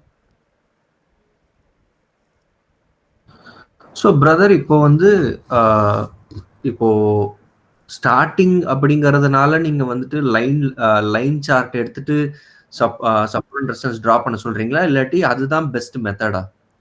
இதுதான் வந்து எப்படி சொல்கிறதுனா, ஏன்னா இது இந்த லைனுக்கும் கேண்டிலுக்குள்ள வித்தியாசம் சொல்லிடுறேன். இப்போ லைன் கேண்டில் என்ன வித்தியாசம்னா, விக்கு அதாவது க்ளோஸ் வச்சுருக்கிறது வந்து லைன் சார்ட்டு வரும், விக்கெலாம் வராது. மார்க்கெட் 200ல் ஓப்பன் ஆகி 210 வரைக்கும் போயிட்டு 195ல் க்ளோஸ் வச்சுருக்குன்னா நமக்கு இந்த விக்கு இருக்காது. லைன் சார்ட்டில் பொறுத்த வரைக்கும் 195 தான் இருக்கும். ஏன் நான் இதில் ட்ரா பண்ண சொல்கிறேன்னா, இது வந்து இந்த விக்குங்கிறத விட இந்த க்ளோஸ் வச்சுருக்குல்ல இதுதான் வந்து ப்ரைஸ் காட்டும். இது வந்து ஸ்ட்ராங்கானது வரும். ஸோ அதனால தான் வந்து ஸ்ட்ராங்கான சப்போர்ட் அண்ட் ரெசிஸ்டன்ஸ்னு வச்சுக்கோங்களேன். விக்கு வந்து நம்ம கன்சிடர் பண்ணணும். விக்கு எங்கே கன்சிடர் பண்ணணும்னா, இப்போ இதுதான் நமக்கு ரெசிஸ்டன்ஸ், இதுக்கு மேலே ஒரு விக்கு இருக்குன்னு வச்சுக்கோங்க. அப்போ போயிட்டு அந்த விக்கையும் நம்ம ஒரு லைன் ட்ரா பண்ணி கன்சிடர் பண்ணணும். அந்த ஒரு பர்பஸ்க்கு மட்டும்தான் அந்த விக்கு யூஸ் ஆகும். ஏன் எதனாலனா, இப்போ இது வந்து க்ளோஸ் கேண்டில் ப்ரோ, அதாவது இது வந்து லைன் சார்ட்டோட ரெசிஸ்டன்ஸ்னு வச்சுக்கோங்க. ஓகேவா? இது வந்து விக்கு கேண்டிலோட ரெசிஸ்டன்ஸ், இது வந்து லைன் சார்ட்டோட ரெசிஸ்டன்ஸ். அப்போ என்ன அர்த்தம்னா, கேண்டில் இதோட டேயில் க்ளோஸ் ஆகிருக்கு, இங்கே ஹைவை கொடுத்து. இப்போ மார்க்கெட்டை நம்ம என்ன நினச்சிருப்போம், இங்கே சப்போர்ட்டில் நம்ம இங்கே வாங்கிட்டோம்னு வச்சுக்கோங்க, உடச்சி வாங்கிட்டோம். அப்போ நம்ம டார்கெட் ஃபிக்ஸ் பண்ணும்போது இந்த பிரச்சனை வரும். டார்கெட் வந்து நம்ம இதை ஃபிக்ஸ் பண்ணுறோன்னு வச்சுக்கோங்களேன். நான் வந்து கேண்டிலை மட்டும் வச்சு நான் சப்போர்ட் ரெசிஸ்டன்ஸ் வரைஞ்சிட்டேன். நான் டார்கெட் இங்கே ஃபிக்ஸ் பண்ணுறேன்னா மார்க்கெட் என்ன ஆகுனா இது வரைக்கும் வந்துட்டு திரும்பி இருக்கும். இப்போ கேண்டிலில் பார்க்கும்போது உங்களுக்கு ஒன்றும் தெரிஞ்சிருக்காது, எதுக்கு இந்த இடத்துல வந்து திரும்புது, ரெசிஸ்டன்ஸ் இங்கே தானே இருக்குது, ஏன் இங்கே வந்து திரும்பி இருக்குது. அப்போ நம்ம டார்கெட்டை புக் பண்ணாமல் மிஸ் பண்ணிடுவோம். இவ்வளோ தூரம் போய்ட்டு டக்குன்னு கீழே வந்துடும். இப்போ இங்கே வரும்போது நம்ம புக் பண்ணுறதுக்கு மனசு வேணும். ஓகே பாதி வந்துருச்சு, இல்லை வெயிட் பண்ணுவோன்னு வெயிட் பண்ணுவீங்க. அது என்ன ஆகுனா மேலே போகாமல் திரும்பி வாங்கின விலைக்கு வந்துடும். ஸோ இந்த டார்கெட்டை மிஸ் பண்ணாமல் இருக்கிறதுக்கு, ஸோ அதனால் நான் உங்களுக்கு லைன் சார்ட்டில் நான் சப்போர்ட் மிஷின் வரைய சொல்கிறேன். வேறு ஒரு காரணமும் இல்லை ப்ரோ. நீ இப்போ இதுக்கு இங்கே இருக்குது பாருங்கள், இப்போ இந்த இடத்துல இருக்கா. இப்போ என்ன ஆகுனா, இந்த க்ளோஸுங்கிறது இந்த க்ரீன் கலர் கேண்டில் ஹை தான் க்ளோஸ், ரெட் கலரில் கேண்டில் க்ளோஸ் வந்து கீழே. ஓகேங்களா? மேலே ஓப்பன் ஆகி கீழே வந்துடும். ஸோ இப்போ இதுதான் க்ளோஸ். இப்போ மார்க்கெட் என்ன ஆனால் இப்போ இது வரைக்கும் வந்துட்டு இங்கே திரும்பிச்சுன்னு வச்சுங்களேன், நீங்கள் இந்த ஆப்பர்ச்சுனிட்டி மிஸ் பண்ணிடுவீங்க. இது வரைக்கும் நம்ம போகணும்னு எதிர்பார்த்தோன்னா சம்டைம்ஸ் போகாது. இப்போ என்ன பண்ணணும், நம்ம இங்கே ஒரு லைன் ட்ரா பண்ணிக்கணும், இங்கே ஒரு லைன் ட்ரா பண்ணிக்கணும் டார்கெட் போடும்போது. ஸோ அப்போ நம்ம டார்கெட் 1 டார்கெட் 2, அதாவது இது டார்கெட் ஜோன். மார்க்கெட்டு இது தொட்டுட்டு திரும்பலாம், நடுவில் வந்துட்டு திரும்பலாம், இங்கே வந்து தொட்டுட்டும் திரும்பலாம். புரியுதா ப்ரோ? ஸோ அப்படி இருக்கும்போது நம்ம கிட்ட ஒரு கரெக்ட் பொசிஷன் இருக்காது இல்லையா, எங்க நம்ம வந்து எக்ஸிட் ஆகணும் அப்படிங்கிறது.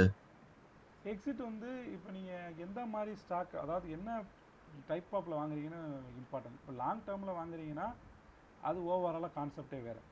ஸ்விங் ட்ரேடில் வாங்கினீங்கன்னா, இப்போ இதுதான் ஸ்விங் ட்ரேடுன்னு வச்சுங்களேன். இப்போ ட்ரெண்ட் லைன் வந்து பிரேக் அவுட் ஆகிருக்கு. ஓகேங்களா? நான் வந்து இதை வந்து டார்கெட்டாக வச்சேன், ஆனால் எனக்கு அடிக்கலை. அது என்ன பேசிஸ்ல அந்த லைன் மார்க் பண்ணீங்க? இது இந்த சப்போர்ட் மல்டி இங்கே பிரேக் அவுட் ஆகிருக்கு, இந்த வால்யூம் கேண்டிலோட பிரேக் அவுட் ஆகிருக்கு. இங்கே வந்து விக் அடிச்சிருக்கு, வால்யூம் பிரேக் அவுட் ஆகிருக்கு, இங்கே மறுபடியும் ரீடெஸ்ட்டு, இங்கே மறுபடியும் ரீடெஸ்ட்டு, இங்கே பிரேக் அவுட் ஆகிருக்கு. இங்கே மறுபடியும் வால்யூம் கேண்டில்னா பெரிய கேண்டிலாக இருக்கும், க்ரீன் கலர் கேண்டில். ஓகேங்களா? எகைன் ரீடெஸ்ட்டு திரும்பி இந்த ஜோன் வரும்னு எதிர்பார்த்தேன். இப்போ லைன் சார்ட்டை வச்சோம்னா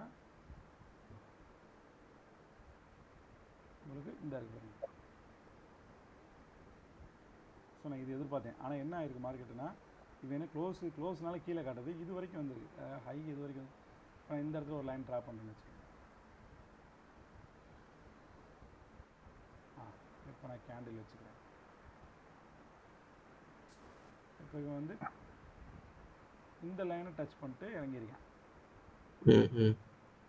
ஸோ அதனால் நீங்கள் ஒவ்வொரு டைம் ஃப்ரேம்லையும், நான் சொன்ன 4 டைம் ஃப்ரேம்லையும் நீங்கள் வந்து ட்ரா பண்ணணும். அப்போ தான் உங்களுக்கு இப்போ இங்கே ஒரு லைன் இருக்கும், இங்கே ஒரு லைன் இருக்கும், இங்கே ஒரு லைன். எக்ஸாம்பிளுக்கு இப்போ பேங்க் நிஃப்டி எடுத்து காட்டுறேன். உங்களே பேங்க் நிஃப்டி பார்த்தீங்கன்னா ஊர்பட்ட லைன் வந்து வச்சுருப்பேன். ஏன்னா எல்லாமே ரெசிஸ்டன்ஸ் ப்ரோ. அது ஒவ்வொரு டைம் ஃப்ரேமை பொறுத்து, அது எங்கே வேணால் மார்க்கெட் வந்து தொட்டுட்டு திரும்பலாம். ஸோ நீங்கள் என்ன டைப் ஆஃப் ட்ரேடு, அது என்ன டைப் ஆஃப் ட்ரேடுன்னு முதல்ல பார்க்கணும். ஸ்விங் ட்ரேடுனா மினிமம் 10%லேருந்து 30% வரைக்கும் டார்கெட் நீங்கள் வெயிட் பண்ணணும். ஓகே. இன்ட்ராடேனா இன்ட்ராடேலே நீங்கள் க்ளோஸ் பண்ணணும். இப்போ இன்ட்ராடேல நம்ம வந்து இல்லை எனக்கு வந்து இதுதான் வந்து ரெசிஸ்டன்ஸு, ஸ்ட்ராங் ரெசிஸ்டன்ஸு, மார்க்கெட் வந்து இங்கேருந்து ஏறுது, நான் வந்து இங்கே வந்தால் தான் புக் பண்ணுவேன்னா இவ்வளோ தூரம் வந்துட்டு கூட மார்க்கெட் திரும்பணும். இப்போ நடுவில் என்னென்ன இருக்குது, நடுவில் என்னென்ன ரெசிஸ்டன்ஸ் இருக்குது, இதில் வந்து சப்போர்ட் அண்ட் ரெசிஸ்டன்ஸில் இன்னொன்று இருக்குது, higher time frame, lower time frame. Higher time ஃப்ரேமோட சப்போர்ட் அண்ட் ரெசிஸ்டன்ஸை ஓகேங்களா லோயர் டைம் ஃப்ரேம் ரெஸ்பெக்ட் பண்ணும். இதுவே லோயர் டைம் ஃப்ரேமோட சப்போர்ட் அண்ட் ரெசிஸ்டன்ஸை ஹையர் டைம் ஃப்ரேமு ரெஸ்பெக்ட் பண்ணாது. அதாவது ரெஸ்பெக்ட் பண்ணணும்னு அவசியம் இல்லை. என்ன கான்செப்ட்னா, இது வந்து இந்த ப்ளூ லைன் வந்து ஹையர் டைம் ஃப்ரேமோட ரெசிஸ்டன்ஸ்னு வச்சுக்கோங்க. நீ நடுவில் இருக்கிறதெல்லாம் ஸ்மாலர் டைம் ஃப்ரேமோட ரெசிஸ்டன்ஸ். இதுவும் ஆறுதேன், இதுவும் ஆறுதேன். கீழே இருந்து பார்க்கும்போது மேலே இருக்கிறது எல்லாமே ரெசிஸ்டன்ஸு. இப்போ என்ன ஆகுனா, நான் வந்து வீக்லி டைம் ஃப்ரேமில் ஹையர் டைம் ஃப்ரேமில் எனக்கு ஒரு பை கேண்டில் இல்லை பை பேட்டர்ன், ஏதோ ஒரு சார்ட் பேட்டர்னில் பை கன்ஃபர்மேஷன் கொடுத்துருக்கு. நான் வீக்லி பேசிஸில் நான் ட்ரேட் எடுக்கிறேன்னா நான் இந்த ரெசிஸ்டன்ஸ்லாம் மதிக்க வேணாம். இங்கே நான் ட்ரேட் எடுத்தால் எனக்கு இங்கே தான் டார்கெட்டு, நான் இது வரைக்கும் வெயிட் பண்ணலாம். ஆனால் நீங்கள் வந்து ஒரு ஸ்மால் டைம் ஃப்ரேமில் 15 மினிட் இல்லை 30 மினிட் டைம் ஃப்ரேமில் பேட்டர்னில் ஏதோ ஒரு பேட்டர்ன் நீங்கள் பை பண்ணிங்கன்னா அது வந்து இன்ட்ராடே இல்லைன்னா ஒரு வாரத்துக்குள்ள டார்கெட் தான். ஸோ நீங்கள் என்ன பண்ணணும், எவ்ரி ரெசிஸ்டன்ஸில் வந்து நீங்கள் ரெஸ்பாண்ட் பண்ணணும். அது அங்கே வந்து திரும்பலாம் மார்க்கெட்டு. ஏன்னா நம்ம எடுத்துக்கிறது சின்ன ட்ரேடு, இன்ட்ராடே ட்ரேடு, இல்லைனா ஒரு 2-3 நாளைக்குள்ள ட்ரேட் எடுத்தோன்னா அது நம்ம வாங்கின விலைக்கே திருப்பி கூட வரும், இல்லை ஸ்டாப் லாஸ் அடிக்கும். ஸோ இதுதான் சப்போர்ட் அண்ட் ரெசிஸ்டன்ஸுக்குள்ள மெயினான கான்செப்ட். ஹையர் டைம் ஃப்ரேமோட சப்போர்ட் அண்ட் ரெசிஸ்டன்ஸை லோயர் டைம் ஃப்ரேம் ரெஸ்பெக்ட் பண்ணோம். லோயர் டைம் ஃப்ரேமோட சப்போர்ட் அண்ட் ரெசிஸ்டன்ஸை ஹையர் டைம் ஃப்ரேம் ரெஸ்பெக்ட் பண்ணாது. ஓகேங்களா? ஸோ நீங்கள் இன்ட்ராடே இப்போ நீங்கள் என்ன பர்பஸ் ப்ரோ கேட்டீங்க, இன்ட்ராடே கேட்டிங்களா இல்லை ஸ்விங் ட்ரேடே கேட்டிங்களா? இல்லை, நான் மோஸ்ட்லி இன்ட்ராடே இந்த 1 day or 2 day ஹோல்டிங் மாதிரி தான் பார்த்தேன் நான். அப்போ நீங்கள் என்ன பண்ணுங்கன்னா லோயர் டைம் ஃப்ரேமோட சப்போர்ட் அண்ட் ரெசிஸ்டன்ஸை நீங்கள் ரெஸ்பெக்ட் பண்ணணும் ஒன்று. ரெண்டாவது ஹையர் டைம் ஃப்ரேமில் நீங்கள் ஓவரால் வியூ பார்த்துக்கணும். இப்போ ஹையர் டைம் ஃப்ரேம் படி பேங்க் நிஃப்டி வந்து மேலே 55,000 வரைக்கும் போகும்னா ஃபஸ்ட்டு கன்ஃபர்மேஷன் உங்களுக்கு பை. ஓகேவா? நீங்கள் இதை வச்சு இன்ட்ராடே பண்ண போகிறீங்கன்னா லோயர் டைம் ஃப்ரேமில் தான் நீங்கள் வந்து என்ட்ரி எடுக்கணும். ஸோ லோயர் டைம் ஃப்ரேமில் நீங்கள் என்ட்ரி எடுக்கும்போது அதுக்கு மேலே என்ன லோயர் டைம் ஃப்ரேமோட ரெசிஸ்டன்ஸ் இருக்கோ அதுதான் உங்களுக்கு மினிமம் டார்கெட், ஃபஸ்ட் டார்கெட். நீங்கள் அப்படி வரும்போது நீங்கள் வந்து ஸ்டாப் லாஸை குறைச்சிக்கிட்டே வரலாம். ஓகேங்களா? எப்போ நீங்கள் உங்களுக்கு செகண்ட் டார்கெட் போதோ நீங்கள் ஸ்டாப் லாஸை காஸ்ட் டு காஸ்ட்டில் கொண்டு வந்து வச்சிடலாம். உங்களுக்கு ஓவராலாக 55,000 போகுதுன்னு தெரியுது ப்ரோ. இன்ட்ராடேயில் நீங்கள் ட்ரை பண்ணுறீங்க, அது 10 மணிக்கே உங்களுக்கு ஃபஸ்ட் டார்கெட் செகண்ட், அதாவது ஃபஸ்ட்டு ரெசிஸ்டன்ஸ் செகண்ட் ரெசிஸ்டன்ஸ் வந்துருச்சுன்னா உங்களுக்கு நல்லா தெரியுது இன்றைக்கி மேலே போகுது அப்படின்னு அதர் கன்ஃபர்மேஷன் வச்சு, அப்போ நீங்கள் வெயிட் பண்ணலாம். இல்லை நீங்கள் சைட்வேஸ் மார்க்கெட் மாதிரி தெரியுது அப்படின்னா நீங்கள் இந்த மினிமம் ரெசிஸ்டன்ஸில் புக் பண்ணிக்கிறது தான் நல்லது.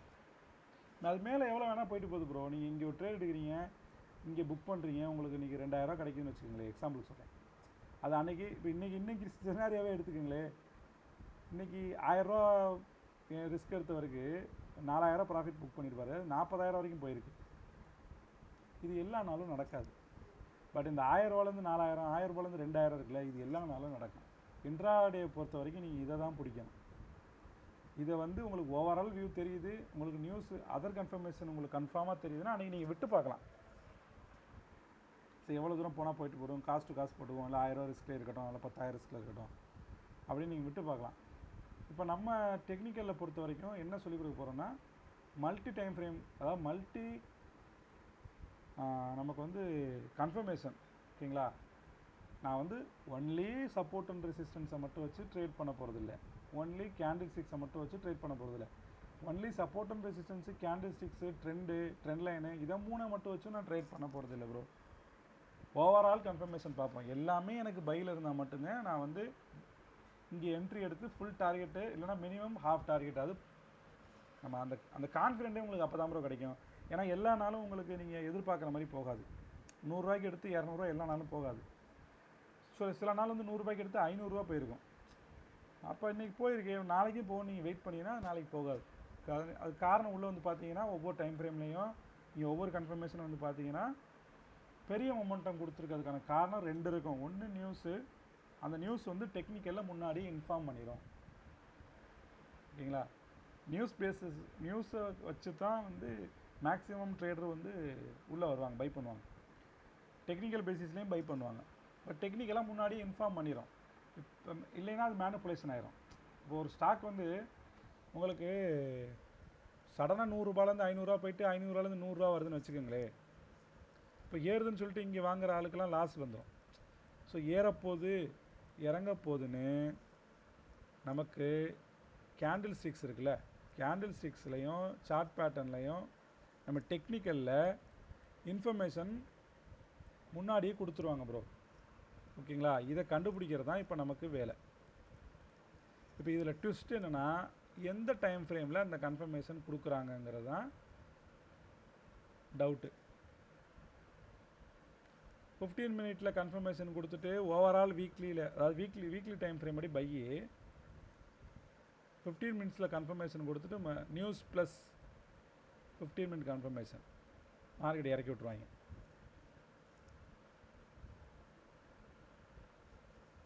ஓகேங்களா, ஸோ நம்ம மல்டி கன்ஃபர்மேஷன் பார்க்கணும். நீங்கள் ஒரு இன்ட்ராடே பண்ணுறதா இருந்தால் நிறையா பார்க்கணும் ப்ரோ.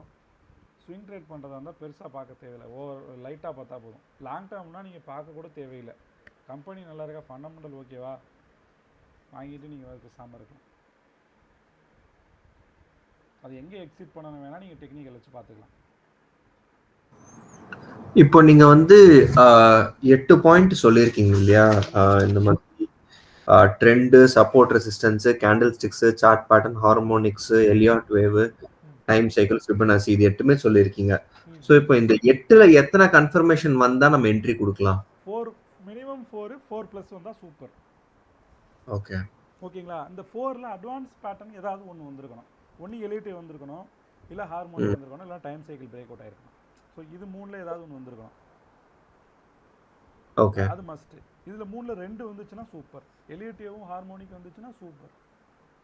இன்னும் நிறையா இருக்குது ப்ரோ. கேன் நம்பர் வச்சு ட்ரேட் பண்ணுறது, அஸ்ட்ராலஜி வச்சு ட்ரேட் பண்ணுறது, எஸ்எம்சி கான்செப்ட்டு நிறையா இருக்குது. அது எல்லாமே கன்ஃபர்மேஷன் தான். அப்படிங்க, இது வந்து போதுமான கன்ஃபர்மேஷன். இதை வச்சே நம்ம வந்து நல்ல ப்ராஃபிட் பண்ண முடியும். Okay okay bro. ஓகே, இப்போ சப்போர்ட் அண்ட் ரெசிஸ்டன்ஸ் வந்து ட்ராப் பண்ணுறது எல்லாருக்கும் ஓகேவா? ஏன்னா நான் ஃபண்டமெண்டல் ஆப்ஷன் கிளாஸ் எடுத்ததுக்கப்புறம் திருப்பி கூட நான் உங்களுக்கு ஸ்டார்ட் பண்ணுவேன். ஓகே ப்ரோ, நான் ரெக்கார்ட் க்ளோஸ் பண்ணுறேன்.